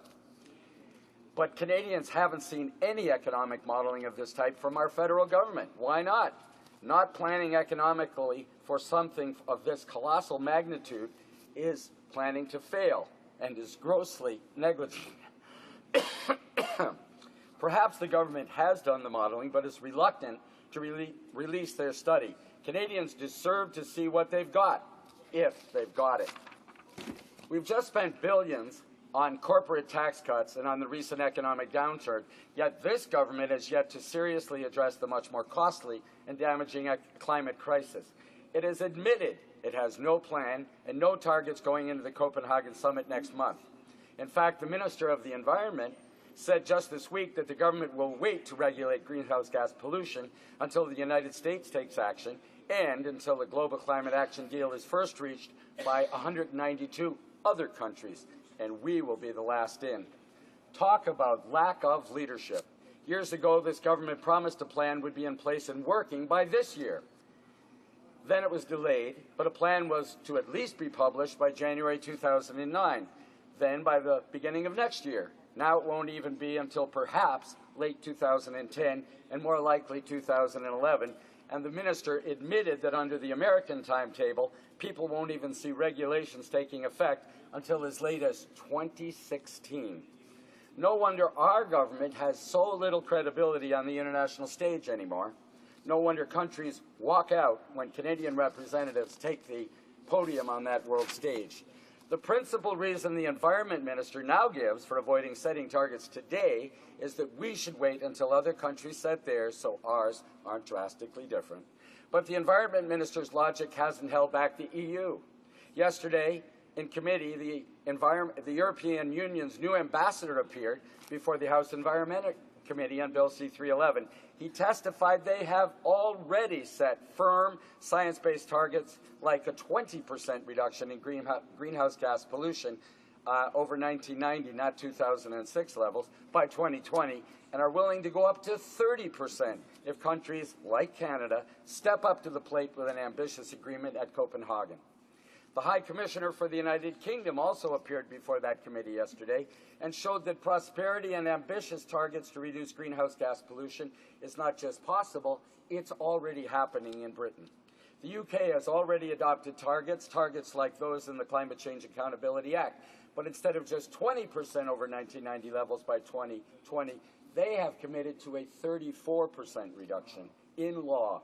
And they've already achieved today a 21% reduction. More than 1 million homes are powered by wind alone in Great Britain. Almost 1 million Brightons are employed in the new green economy there. The Brits see that reducing greenhouse gases is not a cost, but an economic huge opportunity. Instead of avoiding responsibility to cut carbon pollution as our Prime Minister has done, Prime Minister Brown said this year that, quote, a vast expansion of carbon-cutting technologies was in fact crucial to their economic recovery. But it's not surprising that they should be enthusiastic about reducing their emissions. After all, it's fundamentally about increasing efficiency. It's about using less energy and less resources for more goods and better services that they produce. That's good for business and necessary for prosperity. They know there isn't much of a future left in the Canadian conservative business as usual process of wasting energy. So the British government has already adopted this target and is well on their way to meeting it and beating it.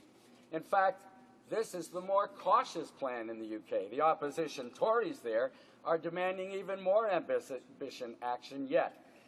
Conservatives in our country would do well to take their climate change cues from their British brethren rather than the Bush-era conservatives south of us. Conservatives in the U.S. as here have tried to make the environment the enemy of the economy, and in doing so, condemn them both to decline. They have used this excuse to delay action for decades. This government continues to delay even to this day. To continue in this way in the face of so much overwhelming evidence, ignoring the demands of both industry and Canadians alike, is irresponsible to the point of being criminal. We are now, Madam Speaker, skating very close to the edge. We have little margin for error left and little time. The government should know that past that tipping point, over that cliff, to climate chaos lies economic ruin as well. There can be no prosperity on a dying planet.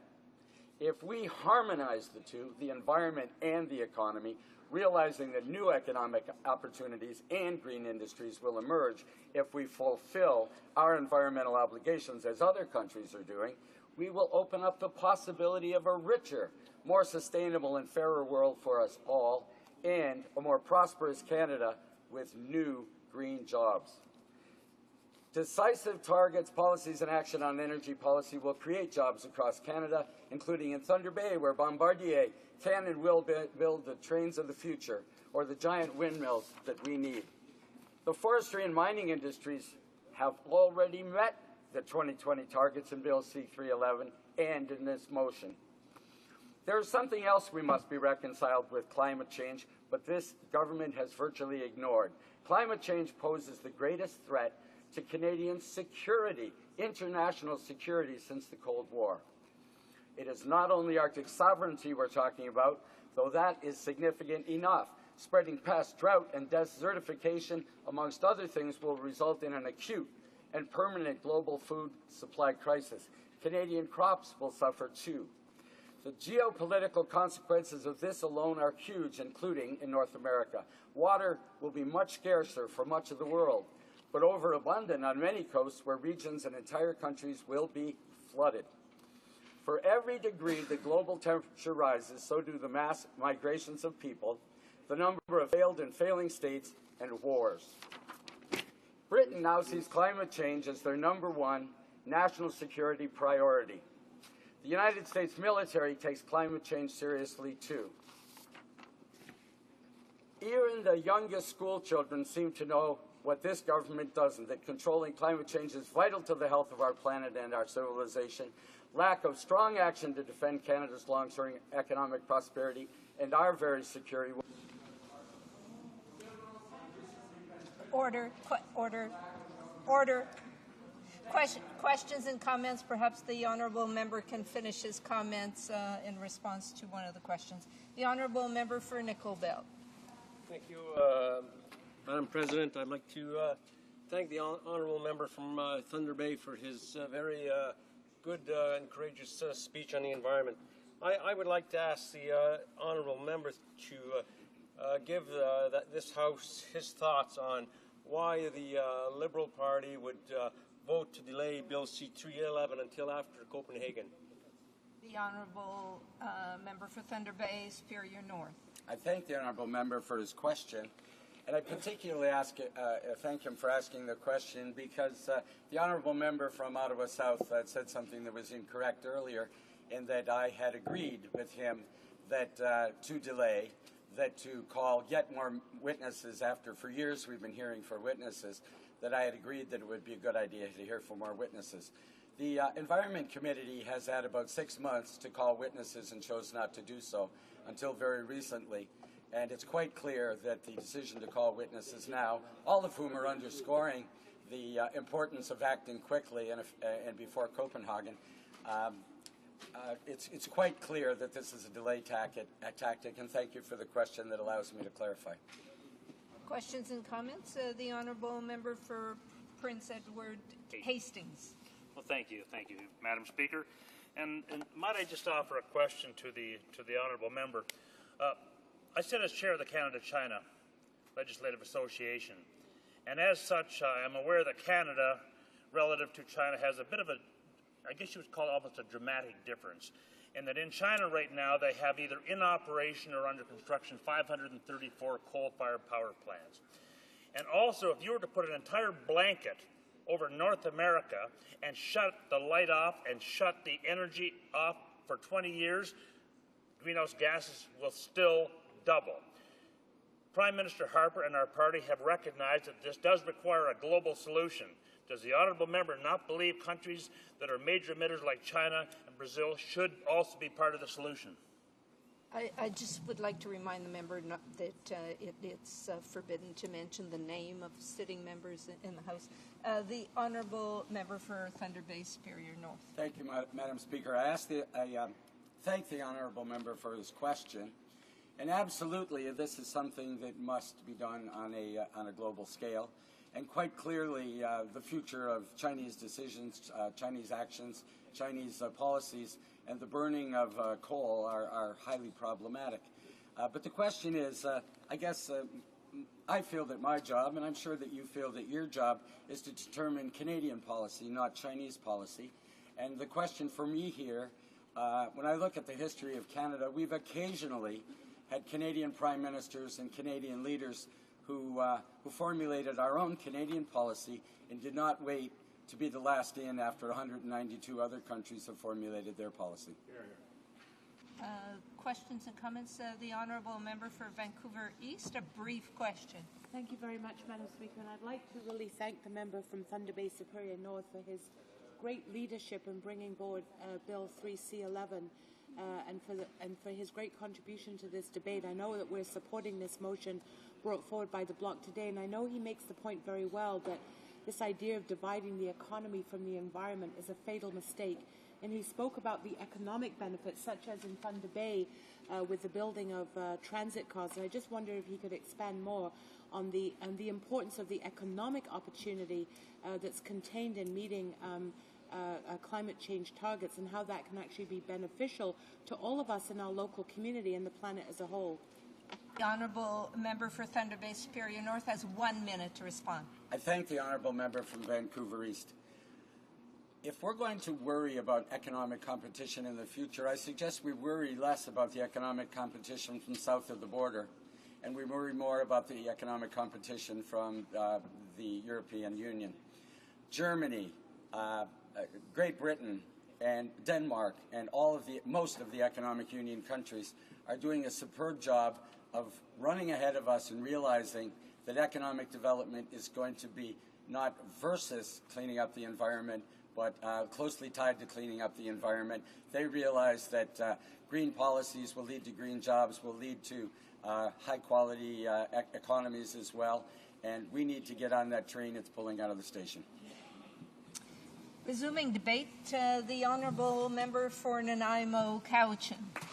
Thank you, Madam Speaker, and I want to thank the member from Thunder Bay Superior North for splitting his time with me, and I want to acknowledge the passionate work he has done in terms of making sure that Canada takes a leadership role in protecting its environment. As the member noted, we will be supporting the Bloc Opposition Day motion, and in part it's because it reflects work that the NDP has already proposed. I want to indicate, Madam Speaker, that the NDP has long been out there speaking about the need to take on action around climate change and to protect the environment. And we recognize the significance of the crisis that's facing us. I want to go back to the fact that Bill 377 was originally introduced by the member from Toronto Danforth, and in his appearance before the committee, he talked about the fact that we have to deal with climate change. It's a fundamental issue. How fundamental? Well, the United Nations Secretary General has called climate change the biggest challenge to humanity in the 21st century.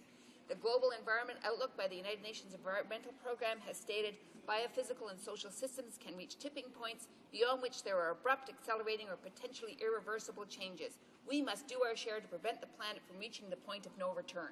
And that was the underpinnings of Bill 377. And in Bill 377, which was adopted by Parliament on June the 4th, 2008, so clearly there was debate, there was hearing from witnesses.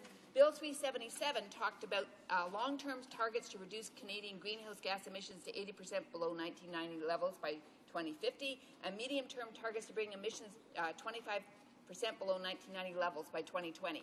And we've heard in this House, Madam Speaker, that the NDP simply did not have an action plan. That is absolutely untrue.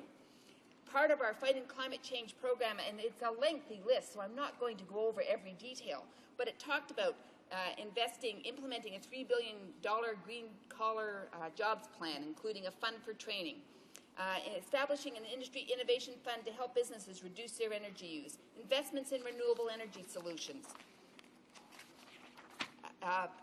reduce pollution through an early adopters program, which encourages the purchase of commercial electric hybrid vehicles, investing in environmental solutions and incentives to encourage individual Canadians and small businesses to make better choices for their environment through a Better Buildings Retrofit and Energy Efficiency Initiative, investing in stable annual transit funding, and it goes on and on and on, Madam Speaker. So I would encourage members who actually have not read our Fighting Climate Change Action Plan to actually read it, because there are those kinds of concrete actions in it.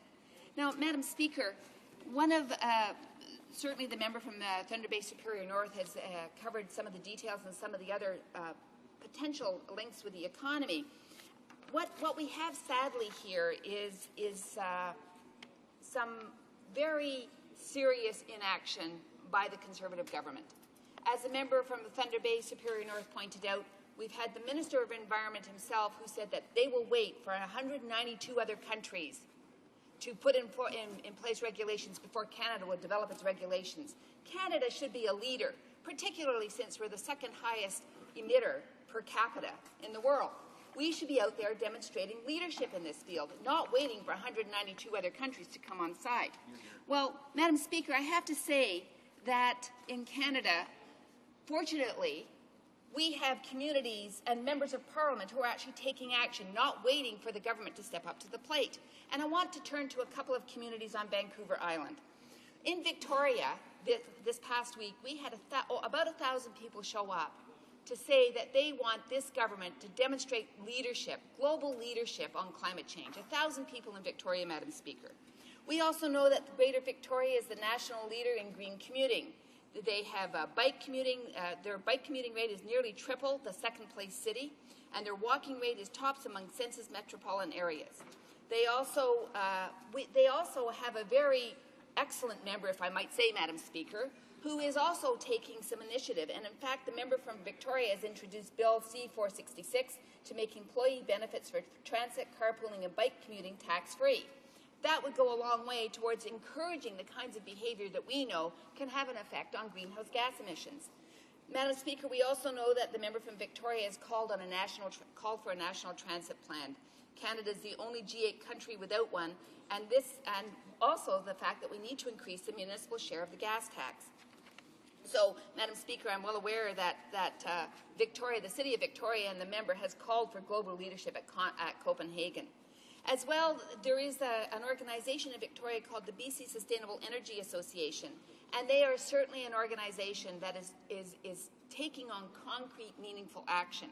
They have had a program called the Solar BC Solar Hot Water Acceleration Project, which has put solar systems on 50 homes in 17 BC communities. They also have a climate change showdown, which delivered an interactive climate change education program to 5,000 grade 5 and 6 students with a challenge to their parents to reduce emissions. Now, these are grassroots community initiatives that can have some influence on the kinds of behavior that we see as being important in terms of positioning Canada as a global leader. As well, I know that the member from Victoria has also taken a leadership role right here in the House by initiating a series of talks to bring parliamentarians together to find common ground around climate change. And those are important educational initiatives to help parliamentarians here understand the seriousness of the problem. I want to turn to Nanaimo Cowichan for a couple of minutes, Madam Speaker, because of course in my own riding of Nanaimo Cowichan we have many, many, many local initiatives, and I want to just focus on a couple. One is the Cowichan Green community, and part of their mandate is to promote energy efficiency, healthy housing, and environmental sustainability in the Cowichan Valley. And they do that through a whole series of initiatives. They have a food security initiative, which is around community gardens, growing your own food, fruit gleaning, buying local. They have healthy, efficient housing initiatives, which is building science geared specifically to the valley's temperate climate. They have a water conservation, water quality initiatives, sustainable gardening and landscaping, which is around organics, native plants, natural-based household products, rural air quality and alternative transportation. Just a couple of the things that they have undertaken to help support local responsibility around greenhouse gas initiatives has included a buy local push to prompt local grocers to support local farmers, a car share co-op, help in starting your garden, support for the Duncan Seedy Saturdays, which includes seed sharing and preserving heritage seeds, food security concepts, which they've been an initiator on a local food security program. It doesn't stop just at Cowichan, Madam Speaker. The little town of Cowichan Bay is part of the Slow Food Initiative, which is linking local restaurants and local farmers. We have a biodiesel co-op. We've got local restaurants providing vegetable oil in the biodiesel co-op, so that we're finding a lot of our local people are signing up so that they're reducing their greenhouse gas emissions by using local biodiesel. We've got the Nanaimo Food Link program, which has a field-to-table program. It's looking at food policy and food security systems. Again, trying to link up local farmers, protecting our local farmers, encouraging purchasing local and buying local. We also have programs supporting the cultural and traditional indigenous foods projects. And in this particular project, what we are doing is seeing organizations work with First Nations all over Vancouver Island to support the traditional local diets that were far healthier. But it's also making those links back to local growers and local suppliers, including our wild salmon people. So, Madam Speaker, we can see that local communities are stepping up to the plate. Local communities recognize that in the absence of leadership, we need the municipalities, we need the provincial governments, and we need the federal government to come to the table.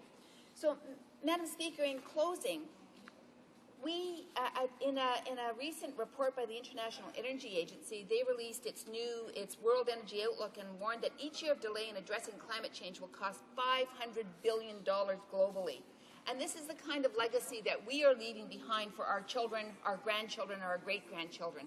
And I would argue, Madam Speaker, that it's time for us to come together as a House, work across party lines to take on this very serious challenge and demonstrate that Canada can be a leader in fighting climate change in both this country and internationally. Thank you, Madam Speaker.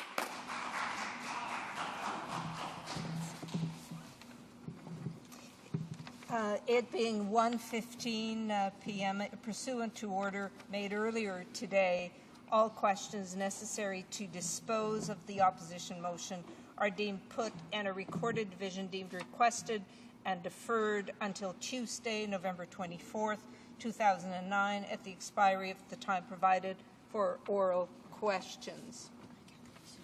Okay. The Honourable Chief Government Whip. Madam Speaker, I ask that you see the clock at 1:30.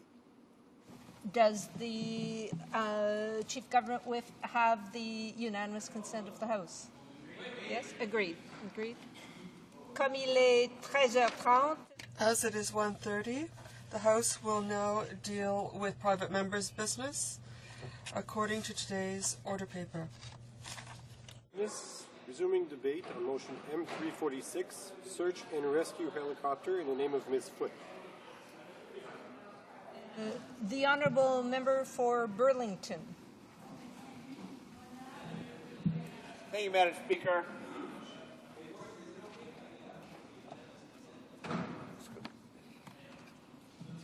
My honor today to speak to the private members bill that's been put in front of us today.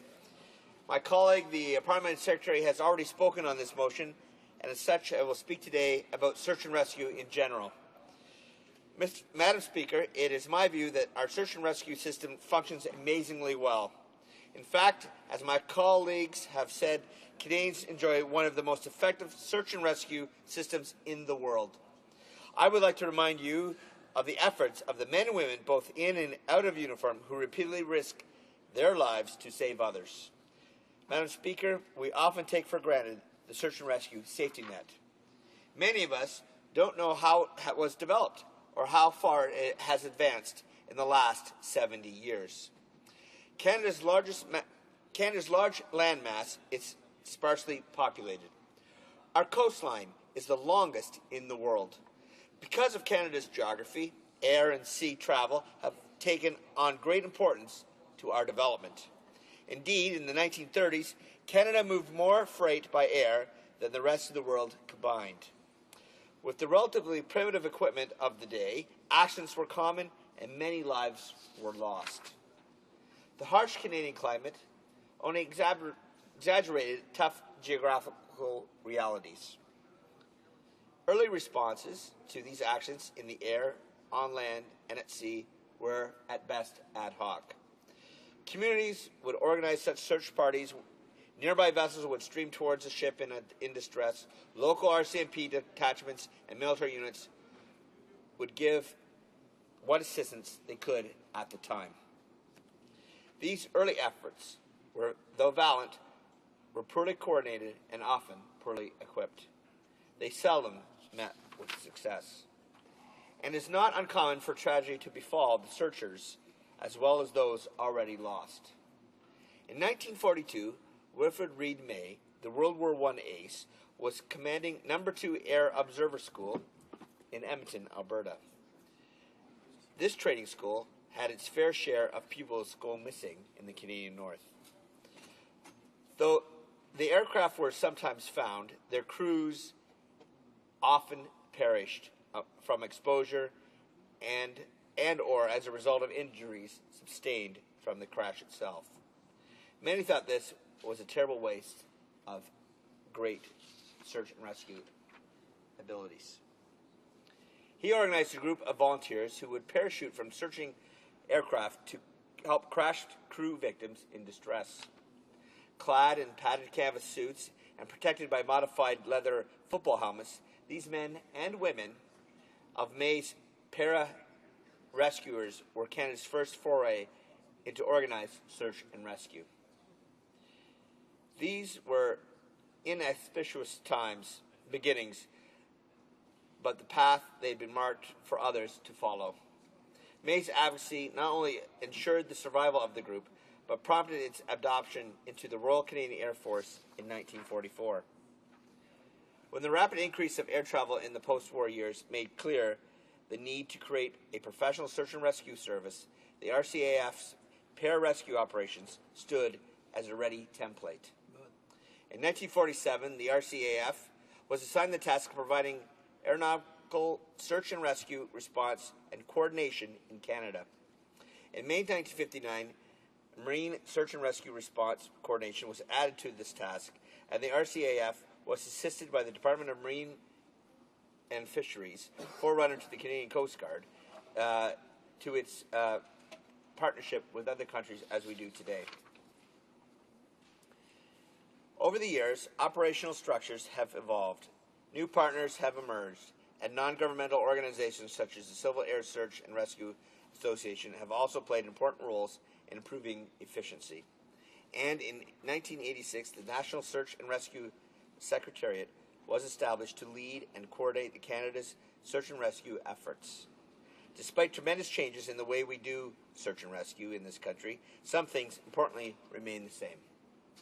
The courage, dedication, innovation, and daring of the men and women engaged in search and rescue have been constant over the time. In the early days of Canadian search and rescue, for example, RCAF nursing sisters received parachute training to allow them to accompany pararescuers. One of these was the great Grace Woodman. During one of Grace's missions, her parachute became entangled in a tree, separated from her fellow rescuers and hanging upside down at 125 feet from the ground. Grace worked for hours to free herself. She suffered serious rope burns to her hands on the way down to the ground, and she she ended up walking overnight to find her patient. But only after he had been stabilized and evacuated to a hospital did she let anyone know about her own injuries. Stories such as Grace's are not unique.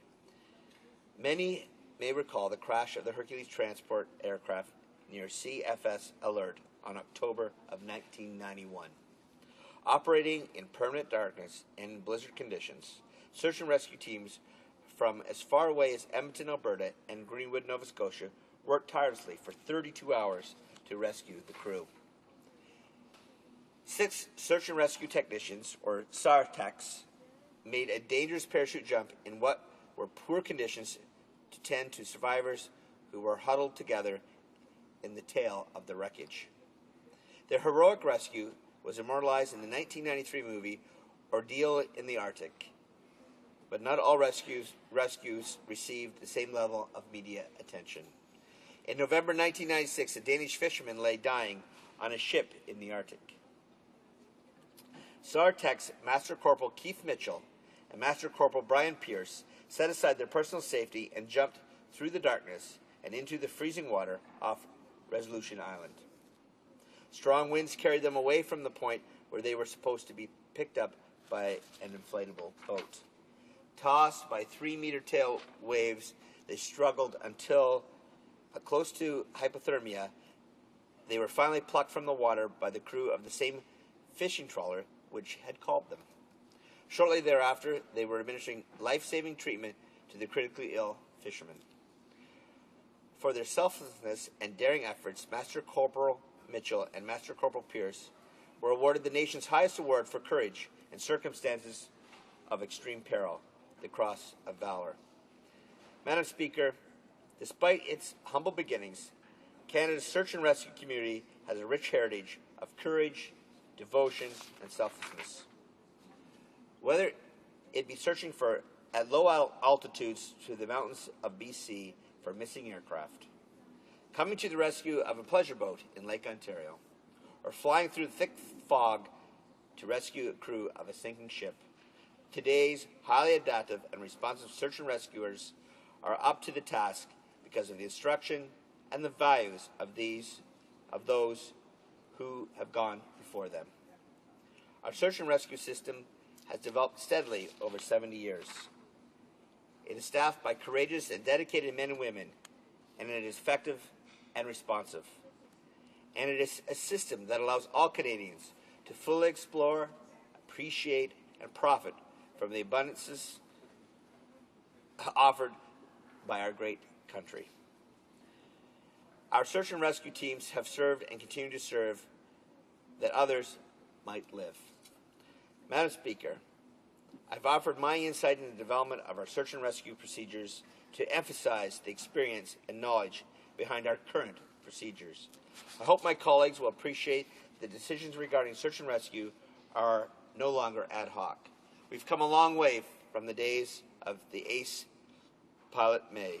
Years of experience and a great deal of research have gone into the decision on how and where to deploy our search and rescue resources across the country.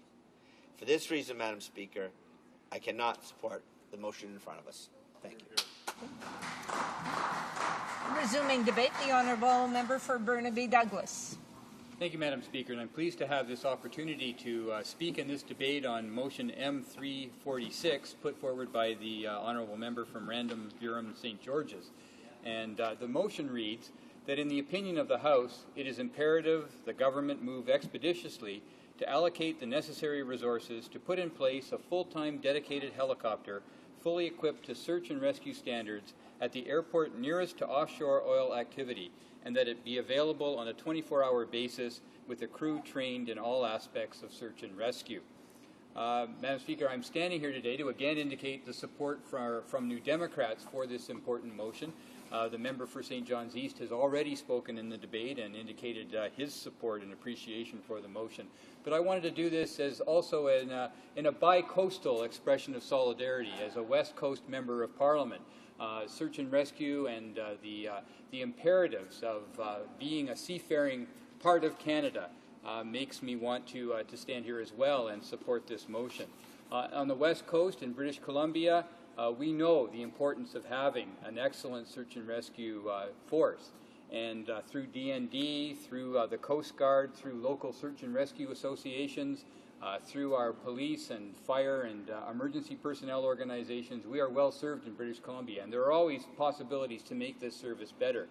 And I think that that's why we think this motion about the services that are available in Newfoundland and Labrador is such an important motion. We always want to thank the people who undertake this important and dangerous work on our behalf, on the behalf of all of our communities. And we know that they're extremely well trained, that they're brave, and that they're very innovative in the kind of work they do, and that they're often forced to walk into and fly into or sail into very dangerous and difficult situations. And their professionalism is something we appreciate. We also want to thank the volunteers who are often associated with some of the search and rescue associations for the voluntary service that they offer in this regard as well. Madam Speaker, we've already heard in the debate that DND Sartex have done probably 8,000 missions in the past year, and DND estimates that they are responsible for saving around 1,200 lives, an average of 1,200 lives a year, which is incredibly significant. It's a huge number of missions and a huge number of lives saved, and I think we all want to express our appreciation for that important work that is done. Madam Speaker, I mentioned that the NDP member for St. John's East has already spoken in the debate. That member also had a motion on the order paper similar to this, on this same topic of the need for a search and rescue helicopter 24-hour availability near the offshore oil operations off of Newfoundland. And I want to read the motion that he had tabled in the House. It reads that in the opinion of the House, given both the increasing air and marine traffic and increased industrial activity off the east coast of Newfoundland, as well as previous recommendations by independent investigations of search and rescue, the Department of National Defence should upgrade search and rescue capabilities in Newfoundland and Labrador by providing for at least one fully equipped and fully staffed SAR helicopter at St. John's, in addition to the existing SAR capability at Gander and Goose Bay, and further that the Gander SAR crewing should be increased to permit 24-hour per day on-duty coverage and thereby provide improved response times. Madam Speaker, the motion that the member from St. John's East had tabled is a little more detailed than the one we're debating today. I think they're essentially in agreement about the importance of 24-hour staffing, 24-hour availability of a search and rescue helicopter in the St. John's area. The member for St. John's East included a few other issues, a little more detail in his motion, and as I say, he is supportive of the motion that we're debating today. Madam Speaker, we know that the oil production industry off of Newfoundland is a significant one now, and we know that that there were issues in the past around the safety and the ability to respond to emergencies in that industry. We all remember the Ocean Ranger sinking back on February 14th, 1982, when that oil platform in the Hibernia oil field sank, and 84 people died in that terrible incident. And so we know from incidents like that and appreciate the importance of having this kind of response. And in fact, the inquiry that looked into the sinking of the Ocean Ranger made a specific recommendation in this regard. They said that there should be required a full-time search and rescue dedicated helicopter provided by either government or industry, fully equipped to search and rescue standards at the airport nearest to the ongoing offshore drilling operations, and that it be readily available with a trained crew able to perform all aspects of rescue. So in a sense, Madam Speaker, this recommendation has been around for quite some time, at least since that inquiry reported after the 1982 sinking of the Ocean Ranger. Madam Speaker, it's not like this is a small number of people involved in the offshore oil industry off of Newfoundland. We know that 1,200 workers work in that industry. We know that probably, I think it's something like 300 to 600, I think, work permanently for up to 3 weeks on the platforms off of Newfoundland. Also, half of those workers are members of the Communications, Energy, and Paper Workers Union, my former union. and they are also very interested in the outcome of this debate and the need for a 24-hour search and rescue helicopter base in St. John's, and they've been supporting the efforts of both the member for Random Buren St. George's and the member for St. John's East on these issues. We know that that full-time availability is absolutely crucial when you're talking about search and rescue. That taking time to refit a helicopter into a search and rescue capacity loses time when lives are in danger or when people are in an emergency situation. We know that having to call in crew in the evenings or on weekends when they're not the normal operating hours is also a very, very serious issue and delays the response available to an emergency situation. Emergencies don't happen during office hours, so to speak, and we have to make sure that we have that capacity to respond whenever those emergencies take place. And we also know the importance of having appropriately equipped helicopters to do the job. And I know that the union's been very explicit about the kind of equipment that's needed on the helicopter that would respond to these emergency search and rescue situations. So that's a very, very crucial part of all of this as well. And some of this has come to light because of the Cougar Air helicopter crash back in March 2009, March 12th, 2009, March of this year, when 17 people unfortunately lost their lives. There was one survivor, Robert Decker. And we know right now there is an inquiry underway under the auspices of the Canada, Newfoundland and Labrador Offshore Petroleum Board, and that report should be available in March 2010. And so it's important, again, when this whole issue is being reviewed, that we take a stand here in Parliament that says there is an important solution that's available to us if we pursue that. Madam Speaker, I'm happy to note that the member for St. John's East has standing at that inquiry, and I think he expects to appear before the inquiry next week to offer his perspective on this important issue and on that particular crash, that particular incident, that tragic incident back in March. Madam Speaker, I think there is concern in Gander that establishing a search and rescue capacity, a 24-hour search and rescue capacity at St. John's may impact what's available in Gander. And I think we want to say very clearly that we're not talking about removing the capacity from Gander. In fact, we think that should be a 24-hour, have 24-hour capacity as well. But this is about establishing that capacity in St. John's, which I believe is one of the closest airports to the offshore oil fields in Newfoundland. And so that's why it's so important to have this capacity there. And again, just want to stress that having 24-hour capacity, having crew available 24 hours for emergency response is absolutely crucial in the circumstances of an emergency. You can't wait. You can't wait to reconfigure an aircraft that's used for other purposes. You can't wait to call in staff from their homes in the night or on weekends. You have to have that capacity there at all times. And given the size of the offshore operations, the offshore oil operations in Newfoundland and Labrador, given the offshore shipping, the fishing, the pleasure craft that are used there, all of these things indicate that we should have that capacity, that it should be fully functioning.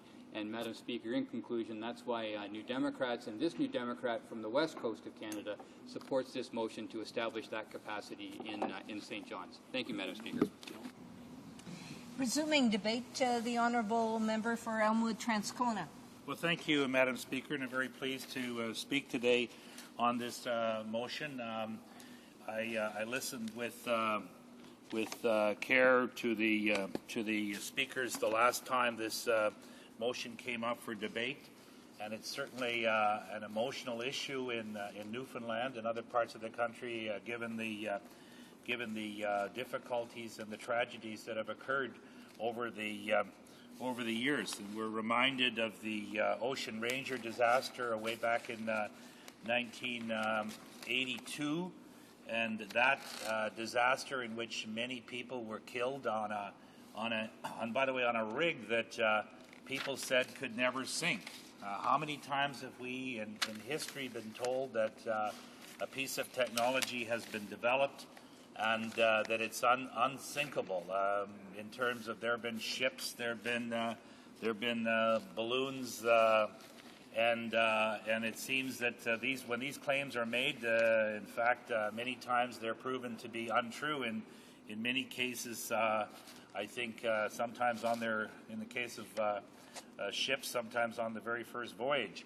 But in this case, a number of people were killed, and it pointed to the fact that there's inadequacies in the search and rescue services for workers in the Newfoundland and Labrador offshore oil industry. Now, a royal commission was convened in the wake of the disaster, and it recommended that a fully equipped search and rescue helicopter be located to the nearest airport to the offshore, which is in St. John's. And to date, the recommendation has never been realized. So I know we get into an argument here, and the government gets into an argument about cost. It's concerned about the cost of this particular having this service available. But as in anything we do in our country, there's a cost to anything. In the city of Winnipeg, we currently have a debate going on right now involving a police helicopter, whether or not the additional expense of having that police helicopter is going to be beneficial in catching people who are involved in fleeing from police, in high-speed chases, and whether we could perhaps reduce the high-speed chases and the risk to lives when they occur by having this helicopter in the air. And sure, Madam Speaker, there's a cost to this helicopter, but on balance, it's probably been proven through its use in other jurisdictions and cities across North America and probably elsewhere around the world, that in fact there's a benefit to having that helicopter in place. And I think that can be proven here as well. How many people have to die before governments step in and do the right thing? And the previous speaker from British Columbia certainly made the point that wherever there is offshore oil platforms, whether they be on the East Coast or the West Coast, that in fact having proper search and rescue is very, very important. So, in addition to the offshore oil industry, fishing vessels are in constant operation in the area of Newfoundland and Labrador offshore. But several months after the Cougar helicopter tragedy, a fishing vessel sank in the same offshore area which is considered off-hour search and rescue services. The response time for search and rescue services during these off hours is inadequate and is further compounded by the distance of the search and rescue unit from this area. And as a matter of fact, I believe that at a certain point, the search and rescue people were involved in a training exercise. In fact, I don't think they were even in the province and had to be called back. But certainly the Cougar Air disaster is certainly very current in people's minds, and certainly the survivor Robert Decker is the only person who is available to talk about what happened in that particular accident. The search and rescue is the responsibility of the Department of National Defense, and they certainly do have very adequate teams available, and they're well trained for their responsibilities. But once again, it's one thing to have your trained people available, but they have to be available when the accident happens. And as I recall from the previous series of speeches on this motion, I believe one of the members did say that the crews are on a schedule where they're available, basically more hours during the day and less hours during the evening. Well, I mean, a crash is not going to time itself to when the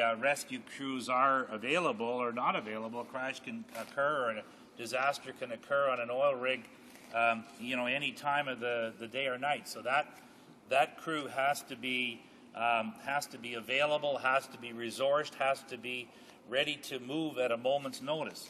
So it seems to me that if we cover off all of the bases with a helicopter, in addition to whatever facilities are available out there right now, then I think we are only doing the best possible, or doing the best possible service to our men and women who have worked on these rigs.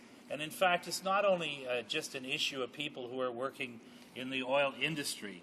We have people that work in the fishing industry, and those boats can be at any number of points out in the ocean at any given time. And when they are in distress, they need to be responded to on an immediate basis. There cannot be questions of a crew not being available because they're in training in a different province. There cannot be any questions about the crew not being available because they're on limited hours during the day. Because, as I'd indicated, the disaster is not going to occur or plan itself to happen at the optimum time when the crews are available. So having the most possible resources put to this task are what we need, and I think that we will benefit by this over the long haul.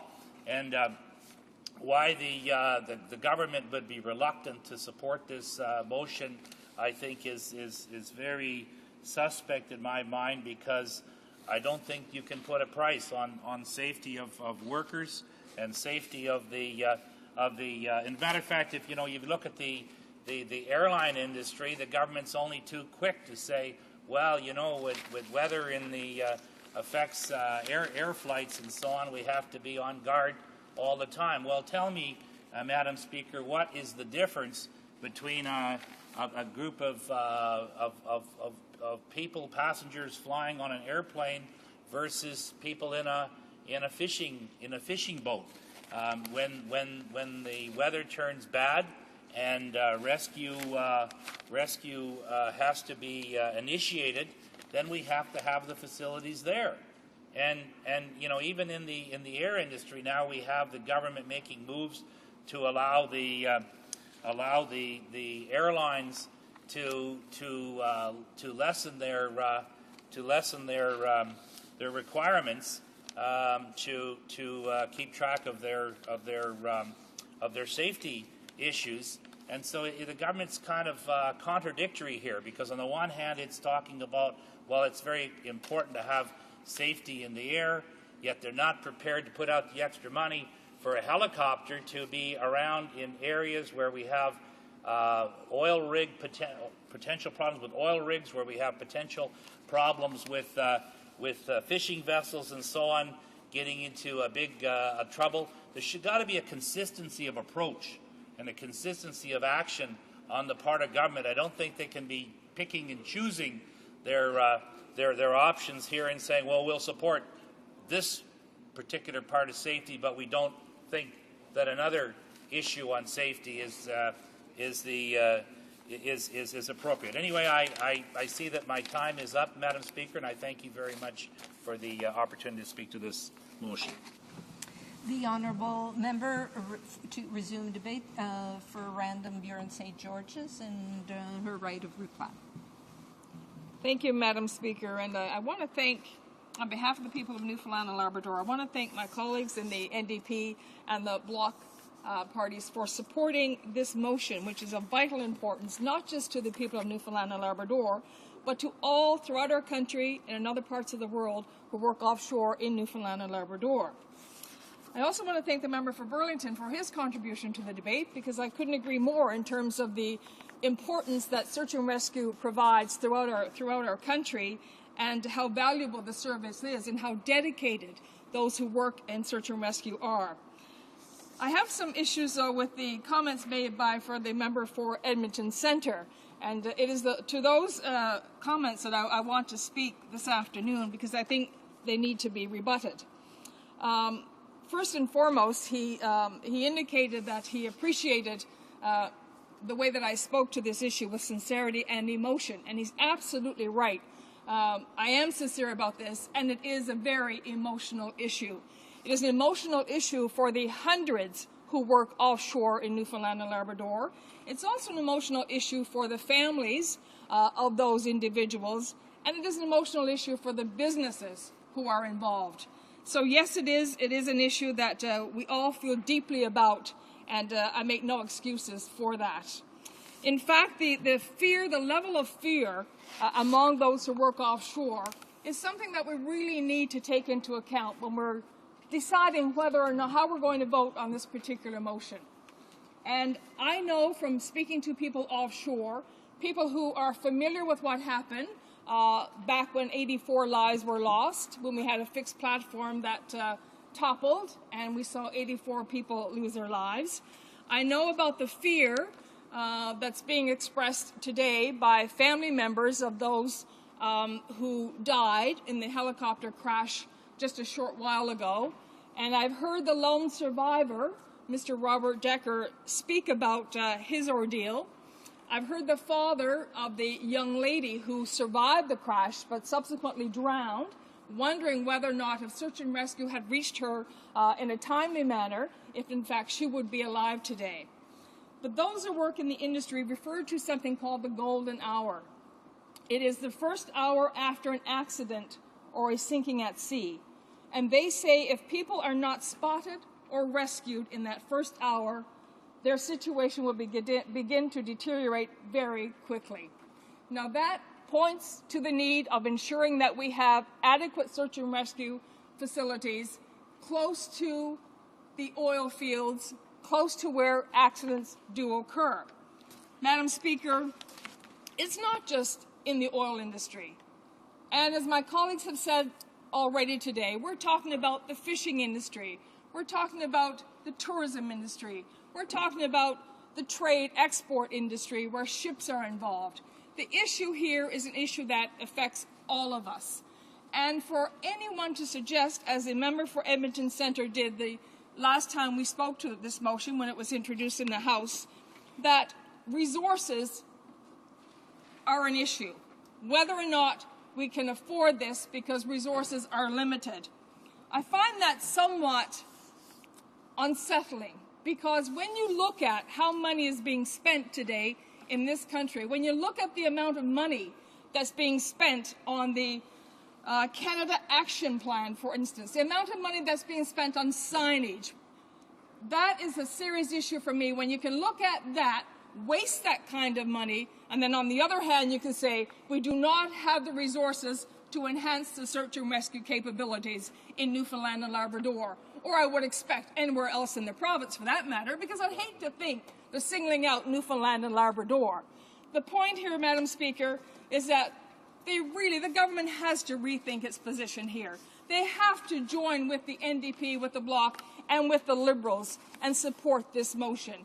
This is too important to be looked at as something that there aren't enough resources to make this happen. To suggest, as the member for Edmonton Centre did, that we can't relocate resources when no one is asking for resources to be relocated. In fact, we're saying that the resources right now in Gander need to be upgraded to 24/7. We're suggesting that the search and rescue operation in Gander needs to be enhanced. No way, at no time have we ever suggested that the resources from Gander be reallocated to St. John's. On the contrary, we need to enhance the search and rescue capabilities in Newfoundland and Labrador. Is the House ready for the question? The question is as follows. Ms. Foote, seconded by Mrs. Mendez, moved that in the opinion of the House, it is imperative the government move expeditiously to allocate the necessary resources to put in place a full-time dedicated helicopter fully equipped to search and rescue standards at the airport nearest to offshore oil activity, and that it be available on a 24-hour basis with a crew trained in all aspects of search and rescue. Is it the pleasure of the House to adopt this motion? Que tous ceux qui appuient la... All those in favor of the motion will please say yay. All those who oppose this motion, please say nay. Nay! In my opinion, the nays have it. Conformément pursuant to Order 93, the division stands deferred until Wednesday, November 25th, 2009, immediately before the time provided for private members' business. It being 1:56, this House stands adjourned until next Monday. It being 2 o'clock, the time has been read. It's 2. It being 2, this House stands adjourned until next Monday at 11 a.m. pursuant to Standing Order 24-1.